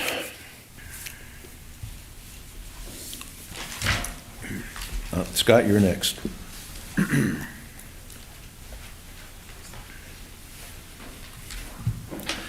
Good evening, Mayor and council members. My name is Scott Yules. I'm with Delane Engineering, president of Delane Engineering. It's a civil engineering firm that is working on this project. Don mentioned the timeline, and really what I want to focus on is the efforts that we've put in since January, since he's had control of the site. Once Don had control of the site, I was probably his first call so that we could start working on it immediately. And at the end of 2019, right before everything happened, we got some correspondence from the city, from Roxanne, saying, we need you to do these 6 items and we're ready to issue the grading permit. And one of those items was the Caltrans encroachment permit, so that we could bring recycled water from the infrastructure to the site in order to do the grading. And so we submitted for that grading permit with Caltrans, and we're working with Caltrans on that and their timelines for review, both for deemed complete and for processing those permits. And as Don mentioned, at 3:49 p.m. tonight, Caltrans issued us the permit for that encroachment permit so that we can make the connection to do the grading. We are ready to pull a remedial grading permit. And as Don mentioned, we believed, and I believed, because of working in several other cities, that once you pull a grading permit, that exercises your development and vests your rights so that you could continue the construction as long as you don't stop. Come to find out, there's very extensive language for commencement of work in the city of Fillmore, which includes form work for buildings and plumbing, rebar, and things of that nature. So our project, we could be into it for over $4.5 million for infrastructure. That's grading, utilities, retaining walls, paving. And we wouldn't have the building, and we wouldn't have formwork, and we wouldn't have rebar, but we would still be significantly invested in the project. And we believe that we can pull a grading permit and continue working. And the time extension is simply because in order to meet that very specific definition of commencement of work, we need that time so that we can pull the building permits with Mark's help and have the buildings and the formwork. But it doesn't mean that we need the 12 months to actually start building. We're ready to go within the next 30 days. We have financing in place, and if we could pull a permit, we would be out there doing our clearing and grubbing and prep work right away. I know that the Planning Commission did deny it, but they felt like they had to so that it would come to City Council. However, every commissioner that was there that night supported the project and wished that they felt like they could approve the extension, but they didn't feel like they should do that and that we should come to City Council for that. So that's why we're here tonight. We believe that you have the authority to do so. You've already granted multiple time extensions for various reasons, and we feel like there's extenuating circumstances that would allow you to be able to offer this additional time extension. Scott, I have a question. Yes. When do you see this being built? Say that one more time. When do you see this being built and operating? We would start grading within the next 30 days. We would be submitting the revised building architectural plans within the next 60 days. The permit that we're ready to pull right now is a remedial grading permit. So we go and we do the over-X, we clear the site, and we do the mass grading, if you will. The rough grading plans with all infrastructure, that's utilities servicing the site and retaining walls and paving, that's currently in with the city. That was submitted along with the remedial grading permit on May 23rd, I believe, 22nd or 23rd.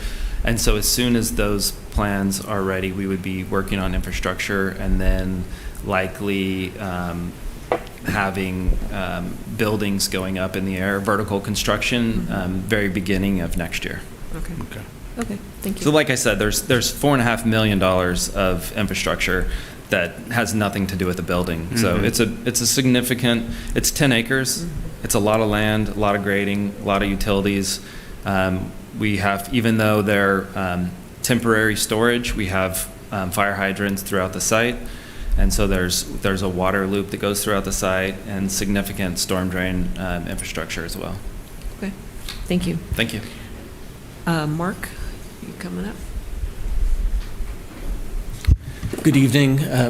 Mayor and council members. My name is Mark Pettit. I'm with Lauterbach and Associates Architects. We've been working on this project for over 5 years, and Don called me first.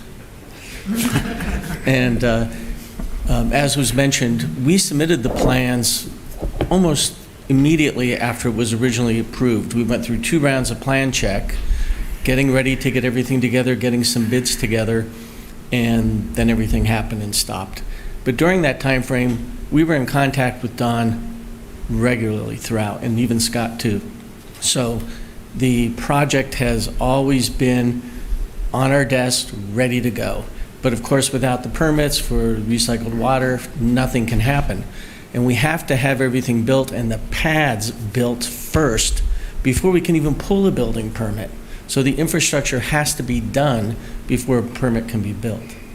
The one thing I did want to mention, some of you might not know all the details, but this project is kind of a concierge type setup where RVs will come in. We've got an RV store, very much convenient, so they can pull their RV in, they can have it serviced, they can go to the store, pick up something at a little food shop, and have everything taken care of. Their car's there, ready to go, and when they come back, they pull up, the RV's parked. So it's a very different upscale RV park.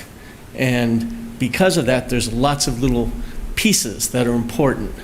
And that takes a lot of time to kind of get through the process. So it's something we've done, RV sales and this type of project for many times. But this is something unique and something different. I think Don has a great vision here that's just going to be a home run. There's really nothing like it that I know of, and we're really happy to be involved with it. And just wanted to mention that the buildings are designed so they're green buildings, energy efficient, state of the art. You've heard that a million times, but they really are. And Ann Randall is here with us today, and she's been involved with the project for as long as I have, making sure that all those technology things and techniques are all incorporated into the building. So we'd like to urge you to approve this, move on. If anybody or anything should want to file legal, the conditions say that Don's supposed to indemnify the city. So if there's anything that happens, he's on the hook, not you guys. So I want to thank you very much for listening to us tonight and be happy to answer any questions you have. Thank you. Thank you. Okay, Brian, you want to come back up and I'll call for questions and then I'm going to close the public hearing. So any questions for Brian? Okay, so I'm going to close the public hearing and commence council discussions. I'm going to jump in first. I think that this project is going to be a huge benefit for this community. I have said that from the very beginning. A lot of people in town have storage issues. Storage issues for RVs is a major concern for a lot of people. But beyond that, just the service aspect. There is no, I'm an RV owner, so I can speak truly to this. There is no service centers nearby. It is something that it's a challenge.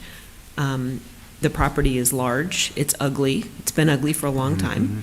I want to see something on that property. And to further go back as to what you said, I had even heard that, and I'm part of the city, is that you are no longer going to build buildings on the property.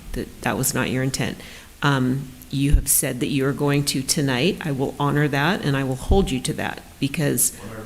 I don't want a vacant lot on the highway. We have better things to do in our city than have a vacant lot with nothing on it. That's not what's best for Fillmore. So my job is to do what's best for Fillmore. Thank you for coming here and clarifying that.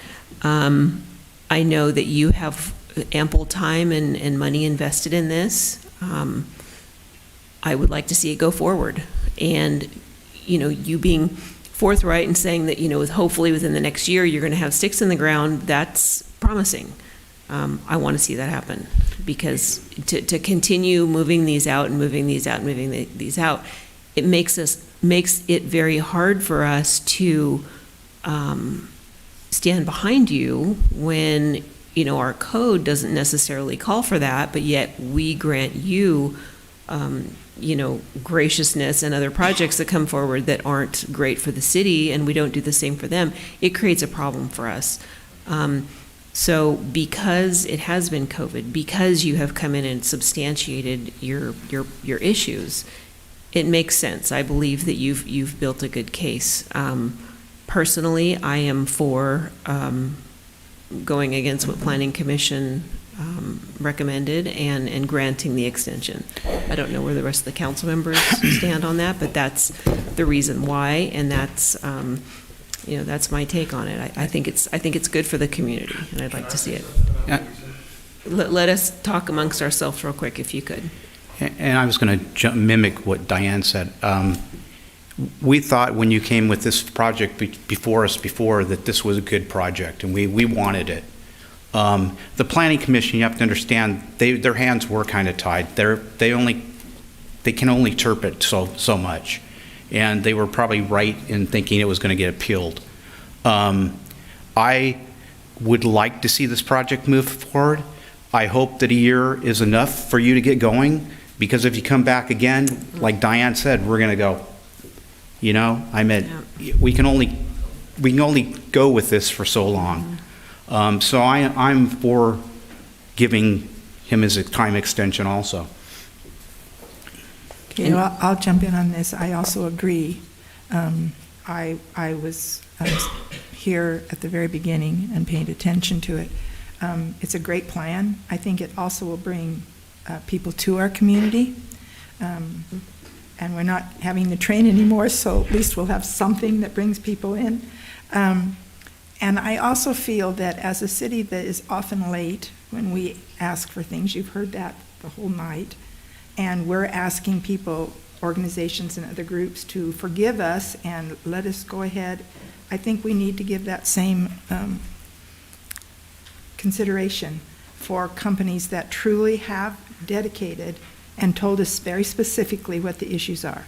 And we all have gone through the pandemic, and we know all the issues, and so I have supported that, and I will continue to do that.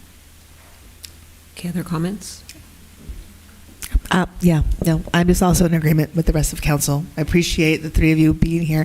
I appreciate your explanation and background and timeline, and I think all of us can agree that extenuating circumstances were pretty big in your case. And so I also appreciate your appreciation of Fillmore and wanting to bring something really wonderful to our town, and that you've been a good partner, you know, in terms of working with our city and our staff. So I appreciate it. And like Diane said, same thing. We all want to see something really good out there, and I'm willing to give you that extension. Yeah. I also am in agreement with council. I know that you did a thorough job tonight, and very honest, very transparent, and I can see your passion for this project, and that's the kind of business owner we need in town. I'm very passionate. I think people are getting to know I'm very passionate about small business owners in town, and it really should be the heartbeat of Fillmore and providing jobs for our community. And I know that with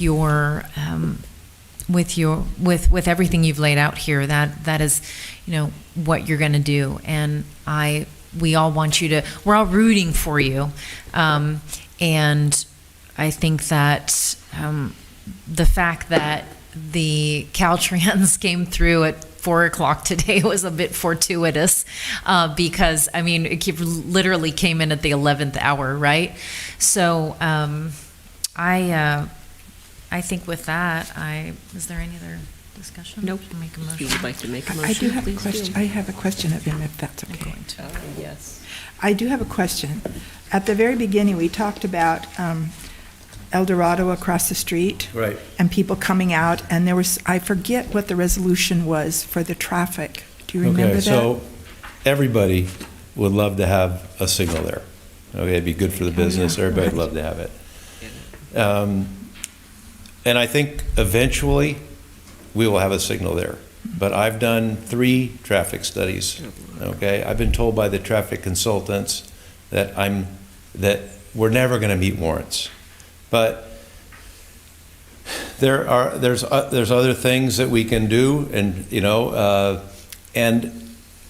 and I believe that it's just a matter of time before we get a signal there. I mean, I've met with the people at El Dorado. They all want one. They don't want to pay for it, but that's okay. It would be good for everybody. It'd be good for my business. I would like to have one there. But Caltransit's going to have to bless it. And I just think it's a matter of time. I think, persistence pays off. Well, I just wondered what you. Yeah, that's where it's at. I mean, we tried. We've tried over and over and over again. I mean, I had, last time I ran around and we were going to do, I had the guy send Dave a letter and say, look, we can't look at this we've looked at this thing from the top, from the bottom, and sideways. It's not happening right now. So, at some point, I got to stop throwing money at it, even though I want it, and wait till the time's right. But there's opportunities as that business grows. I've seen this on my other lots. My first lot was built in Simi Valley, and that was 12 years ago. That's a thriving lot now. I mean, it's the nicest RV storage lot within 400 miles of here, and this is going to be nicer, because this is going to have more and be better. To your point, you own an RV. For those of you who don't know, when you buy an RV, that's the last time that dealer ever wants to see you. Okay, so if you have a problem with it, don't go back, because they don't want to see you. You're going to have a horrible experience, which is why I got in the service business. I would have my storage customers drive down to Orange County to one of these big RV dealers where they bought it, spend the whole day waiting in the waiting room, and have somebody come in at 4 o'clock and say, geez, we thought the part was here, but it's not. They get back in their car in Orange County and drive through the traffic back to Simi Valley to my lot and park it, and then when they get my year, I hear about it, right? So 10 years ago, I said, this is ridiculous. Everybody put a set of keys in the office. We're going to hang them around the wall, and when you need something done, call me and we'll fix it. And that was 10 years ago. Now, I have about 900 RVs in storage on 3 different lots. Everybody comes to me, everybody. And then all their friends come to me. So just because we do the business, nobody wants to do the business. We want the business. So we're going to hire people, and we're going to build that business. And as it grows, there's going to be more opportunities. Back to the traffic, El Dorado says that with the new signal that has really helped them, because it stops traffic. That's one of the things that got in our way too, so was that new signal. I think that's a positive thing. So. Right. But I think in time, it'd be good for my business to have people turn in there from all directions. Okay, thank you. Okay, thank you. So I'm going to make a motion. Tiffany, correct me because I'm flipping the wording, but I'm going to make a motion to approve the 1-year extension to July 16th, 2023, and approve modification number 3 for this project. I'll second it. Okay, I have a motion and a second. All those in favor, please say aye. Aye. Any opposed? Okay, motion carries. Thank you. Congratulations. I haven't slept in a month. Now you can go have a good night's sleep. Yeah. Can't wait to go over to bed. Okay, so we are going to move on to item 8G, and this is approval for funding for purchase of structural fire turnout clothing. And I'm going to turn this over to Chief Garola. Good evening, Mayor, council members, staff, and members of the public. I'm here as your fire chief to request approval for just under $28,000 for the immediate purchase of 8 sets of fire turnout clothing. Just a real brief description of structural fire turnout clothing. So the structural fire turnout clothing is the basically the yellow heavy sets of fire protective gear that you see the firefighters wearing, not the smaller, lighter weight wildland, but the heavier equipment. The turnout clothing is a very complex blend of 3 different layers to protect firefighters. It protects them from thermal heat. It protects them from just being in an abrasive work zones, work areas from cuts and scrapes. There's a barrier that protects us from hazardous materials, from liquids, from vapors, and so forth. It is a complex garment. Recommended by the National Fire Protection Agency, life is 10 years. You can go up to 15 years if it's inspected annually and when after used. Most of the turnouts that we have right now are more than 10 years old. So that means that we're in the year-by-year type of approval process in order to keep our firefighters safe in about half of our turnouts. So most of them are around 12 years old, and then the other 50% are fairly new. We still have about another 6 to 7 year lifespan on those. But the issue is that we got behind on our purchasing. We got behind for many reasons. I would like to say that COVID and its side effects, how it affected the nation and the local fire department here, is probably the biggest. We have not hired any firefighters for a three-year period until this fall, and we're able to hire a small class of 9 individuals. We just graduated 7. But we got behind on our hiring. Most fire agencies got behind on their hiring. We used to have at our high about 60 reserve firefighters. That's a lot of turnouts. But over the years, because of the lack of hiring by us and the flood of hiring by other agencies, we've gone down to about 25 individuals. Our budget has also reflected some of the issues of COVID. When we had those 60 firefighters, we had a pretty robust budget, and over the years, we took our hits of budget reduction as long as everybody, as well, not as long, but as well as everybody in the city, and we fell a little bit behind because of that. We were fortunate in that we received some turnouts in real good shape from the city of Santa Paula that met our spec. We've always have been real good with the Santa Paula Fire Department in trying to get joint purchasing and joint equipment that was similar in operation. So when Santa Paula went over to Ventura County Fire, we were able to grab about 10, 12 sets of good turnouts. So that kept us afloat. I also have to thank our Fire Foundation. They have really done a lot for the Fillmore Fire Department since they came into being a few years back. So the Fire Foundation also augments our budget. They're not there to pay for everything, but only to augment.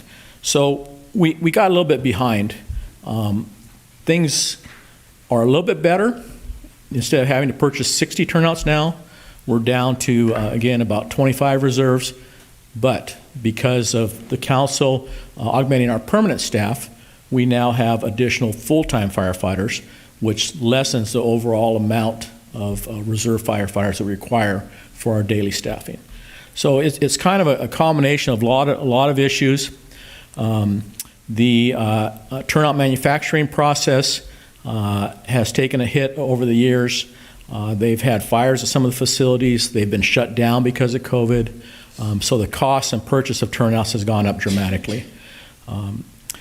We were very fortunate in that the vendor who provides our turnouts to us at our specification had a little bit of an excess inventory due to some of the other departments who had the same spec as us not hiring also. In conversation with that vendor over the past few months, they were getting ready to send some of their excess inventory over to over to Ukraine for the firefighters there. And they inquired if we were willing to purchase at a reduced rate, our spec. And I definitely said, yes, let me see what we can do with the funding. So that's where we're at right now. We have the opportunity for end-of-year inventory from our normal vendor to go ahead and make this purchase. I've spoke with the Fire Foundation. Because of COVID, we haven't met for this year, but historically, our budget in the Fire Foundation is approximately half of what we're asking for the purchase, and they have pretty much said that we're on base for that. So let me make sure I've covered a few of my opponent's slide. The delivery time, because we are behind, and some of the folks who are behind are our key personnel, our full-time staff. Delivery time would be immediate versus 6 months if we were to order. Obviously, the costs, if we were to order after the middle of this month, the cost would go up approximately $750 per set, or an increase of little over $5,800. So it's an opportunity again for us to get caught up, and then to stay caught up, we would be able to manage with our existing budget. We are asking that this does come out of the 22-23 fire budget, and then again, that the Fire Foundation would augment a good portion of that purchase. We are looking at future grants, regional grants, for additional turnouts. We've been very lucky over the years to be involved with regional grants, and I see future major purchases coming from grants. So that's the end of my report. Keith, I had a question. Yes. What do we do with our old turnouts? So our old turnouts, historically what we do is, and we don't have that many, historically we save them for our reserve during their training process, because the training process really is more intense. You'll see the firefighters simulating fireground conditions time after time after time, that the normal wear and tear is immense. So we save our older turnouts for that process. And then when they're done, historically in the past, and we haven't done it in the last few years, but historically, then they're offered up, and I think they go to Mexico. Right, and that's what I was going to ask. Yes. If that's, if he's sending turnouts to Ukraine, maybe you throw it there, whoever needs them, just so that we're not disposing of them. Yes, no, that is Okay, that good. is correct. Okay, Yeah. good. If they're really thrashed, then we offer them up to any of the vendors who want to take pieces from them to make patches and so Perfect. forth. Okay, thank you. All right, any other questions? Recommendations? I think we need it. Okay, I'll make that recommendation that we authorize the purchase of 8 sets of turnouts before July 15th. I'll second it. Okay, I have a motion and a second. All those in favor, please say aye. Aye. Aye. Any opposed? Motion carries. Thank you. All right, thank you. Okay, so we're going to move on to item 9, committee, commission, and board reports. Okay, mine's short, so I'll go first. I wanted to mention, this is regarding the Fillmore Pirate Basin Groundwater Sustainability Agency. On our last agenda meeting, we did adopt as an agency our groundwater extraction fee. It is $12 per acre foot, just like the previous year. And that's actually a really, really great thing.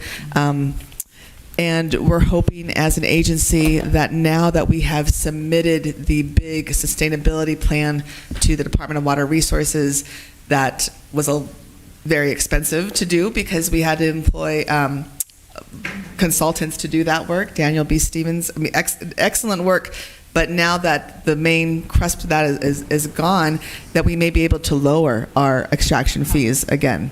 And so, just for comparison's sake, if for folks who don't know, there are areas of the Central Valley, North Central Valley, that extraction fees are hundreds of dollars per acre foot, if not more. So we try to maintain within the Fillmore and Piru Basin a fee that is allows our local farmers and ranchers to operate and to not have to basically, go out of their family businesses. This is really critical to our local ranches that we keep the fees down. So that was the main update that I wanted to give that we're trying to do as an agency.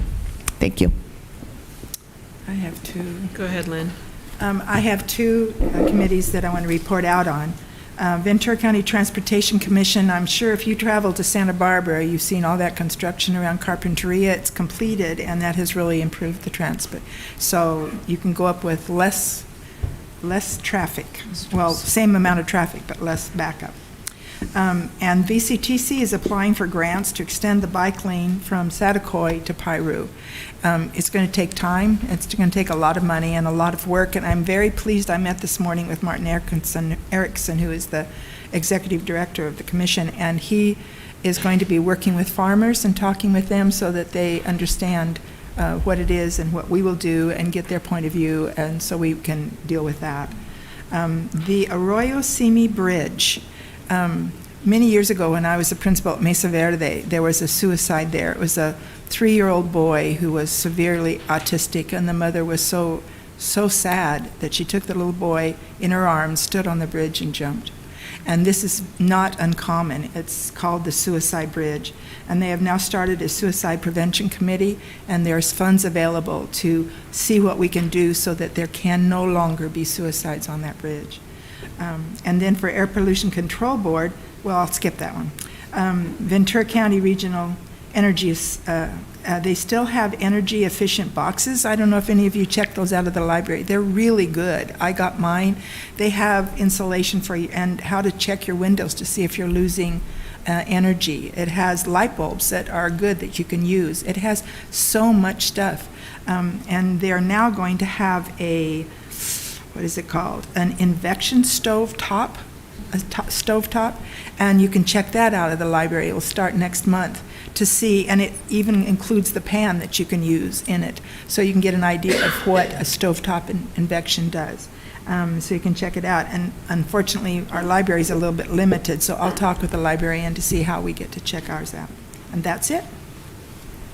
Anyone else? Okay, City Council reports, recommendations, and comments.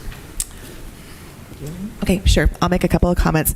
I didn't get a chance to thank Ethan for his presentation, so I wanted to make sure, in case he went home and started watching the meeting, that it's really wonderful that he came in. He was a tremendous speaker today, Ethan, and it is difficult to get up, and you spoke so clearly and eloquently and made excellent points that are real policy recommendations to our city. So I just wanted to commend Ethan for that.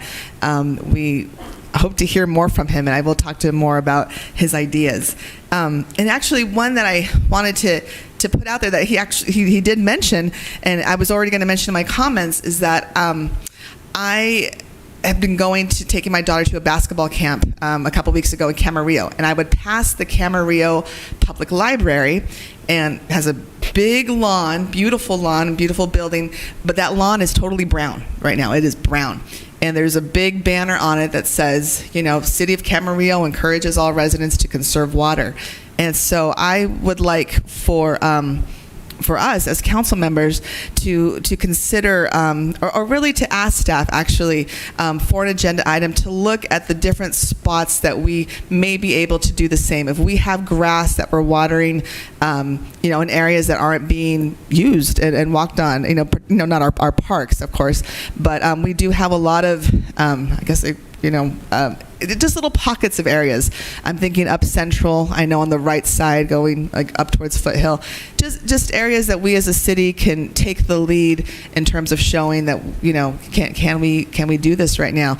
And another recommendation, again, that just maybe ideas that we can have is encourage the Civic Pride group in their Yard of the Month to maybe in this next year do a drought-resistant Yard of the Month and really try to showcase through our social media and encourage our residents to look at those drought resistance plants and convert over, because we, this is where we are, and this is, where I think we're going to be going. We need to have more drought resistance projects and things for our areas. So that's my comments.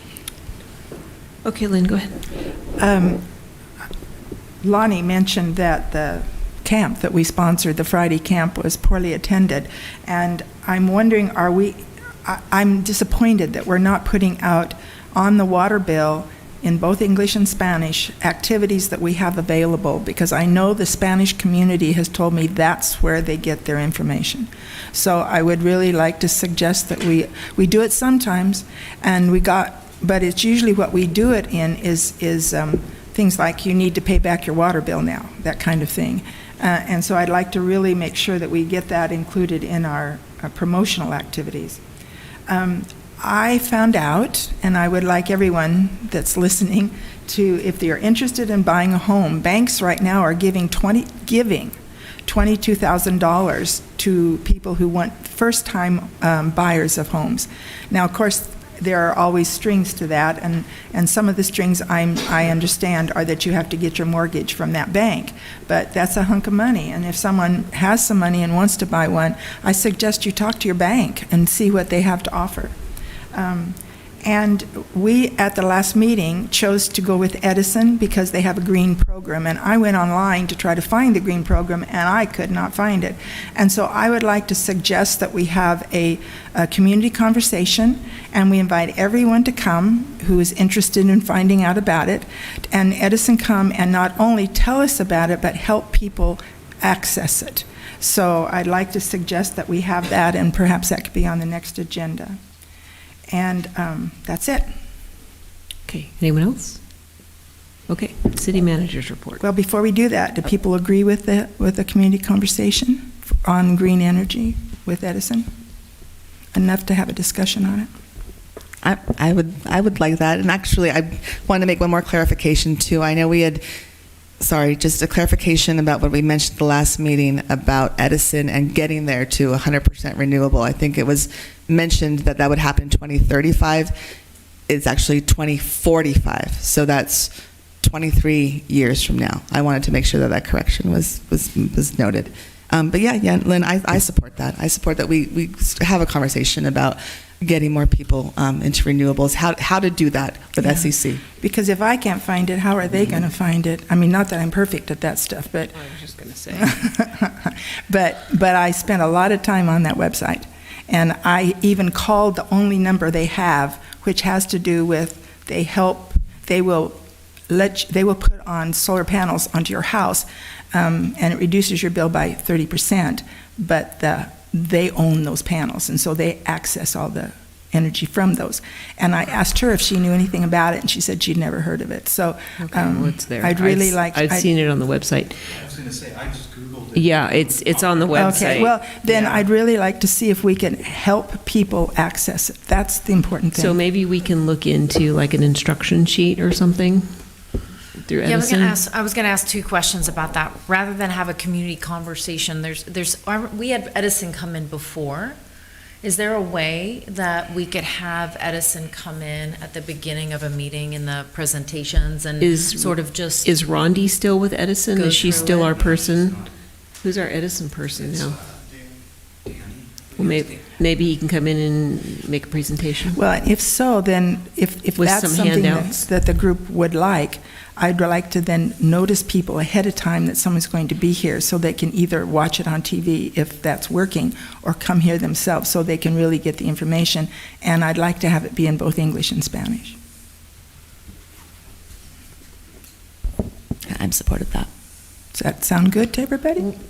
I mean, I think that's fine. We just have to figure out a way that we're going to let them know. Right. So that's the only issue. I mean, I support that, and I did.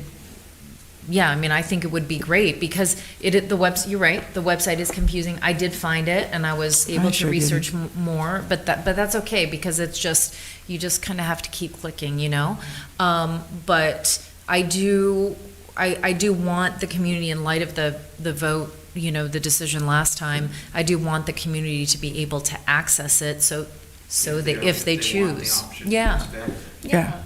But So they is that need to something know we could about it. do?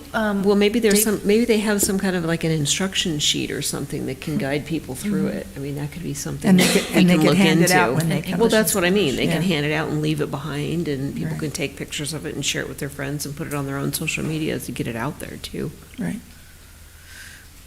So Is that does helpful, that Dave? mean that we put on the next agenda, we put that on the next agenda to discuss how we're going to let them know? I think, no, Oh, you were He's- writing the notes down. Okay. I guess what I'm hearing, I want to make sure I'm understanding, because right now I'm in mud.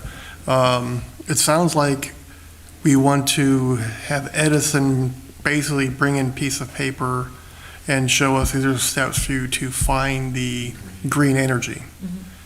If that's the case, I really don't see a need why to invite anybody in. We can get the information and distribute it on our Well, that's social what I media. was, that's what I have it at was City suggesting. Hall. But there needs to be time for people to ask questions. I mean, I guess I'm trying to figure out what the questions are going to be asked for if we're trying, if all we're doing is providing them the information to get to the Instructions. instructions. There's not many questions. Are you that's- aware of how many people in our town don't read or write in English or Spanish? I do not know that number. Yeah. I mean. A lot. So. I just to figure, I'm and trying I to don't figure out see what why city we council can't. wants. I suggest that someone come. that they can't read? Right, I mean, Well, you're right, that's you one want it on way. the water bill, but they can't read it, and now you want somebody to come in and give a presentation in English and Spanish, but all we need is an instruction sheet. It doesn't make sense. The best thing, this is an important thing, our energy and our environment is really important. And Friday Fun Camp is important too, but this is part of our whole world. And I would like to see someone from Edison come in and talk to people about how to apply. And have a paper sheet to go along with it so that our whole community can participate and hear if they're interested. If they're not interested, then not. And to know what the qualification is. The qualification for getting the solar panels is that they have to own the house and they have to be Right, but low we're income. not here to promote solar panels. No, That's but up I'm to saying that- Edison, so let's not get in the weeds. But they need to know what the requirements are ahead of time. They should be able to work with Edison on solar panels. That's, No, I I'm mean, not- we're- that's we're just an talking- example of We're talking how- about green energy. Right. So let's see if we can come up with some kind of an instructions sheet. Let's reach out to our Edison person to see if maybe they can help us. Is and that, we is can that, post that. does the entire group agree with that? That we would just do an instruction sheet? Yeah, that's what. I want to also follow the lead of Dave too, with the, if they come in just to go through a page of information, what's the most efficient way to do this? Well, if I could just chime in also, that we're talking between ourselves, the city, and Southern California Edison, but we have other groups, environmental advocates, those who are, pro helping families. Just like there's benefits out there for water or for utility assistance, there's groups who can also connect to green energy. I mean, we sit on the Ventura County Regional Energy Alliance. Maybe it's best maybe the first step is to maybe tap into them and to see how the city, again, whether it's a community conversation or some sort of way of doing some education in the city, but bring in the people who do that, who basically can give us some advice on how to best reach our whole community, including our Spanish-speaking. But what we need is Edison, not the other groups, because we're talking about a program that Edison is offering, Right. a green program that Edison is offering. So bringing in these other groups is just going to bring us right back to where we were But if 2 we're weeks not ago. if we're not going to ask Edison to come in. at That's least we not could what I'm ask saying, somebody else Lynn. to. You keep Okay. butting in. Let me Okay, finish. good. If we can get our rep from Edison to maybe help us out. Okay. Talk with our rep from Edison. You want to give me a number, I'll call. I mean, whatever we need to do. Maybe they have a 5-minute presentation where they flip through a PowerPoint or something. I don't know. We just find out.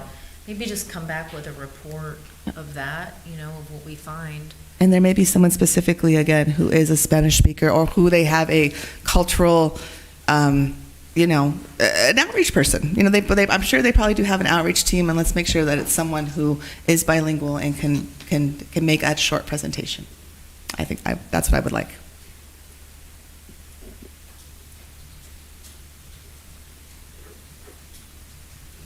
Okay. City manager's report. I have nothing tonight, thank you. Okay. All right, so I'm going to recess us into closed session. We have one item tonight. This is conference with legal counsel regarding anticipated litigation. City Council will conduct closed session pursuant to Government Code 54956 because City Council is considering whether to initiate litigation in 2 cases. So we will come back when we are done discussing that issue.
Council is back in session, and we are going to be taking legal action in unlawful detainer action on 2 cases that would be against Wilkinson Railroad and also Sierra Railroad. And that's all we have to report out on tonight. So I'm going to adjourn to our next regular meeting, which is August 9th, right here, City Hall at 6:30. See y'all then.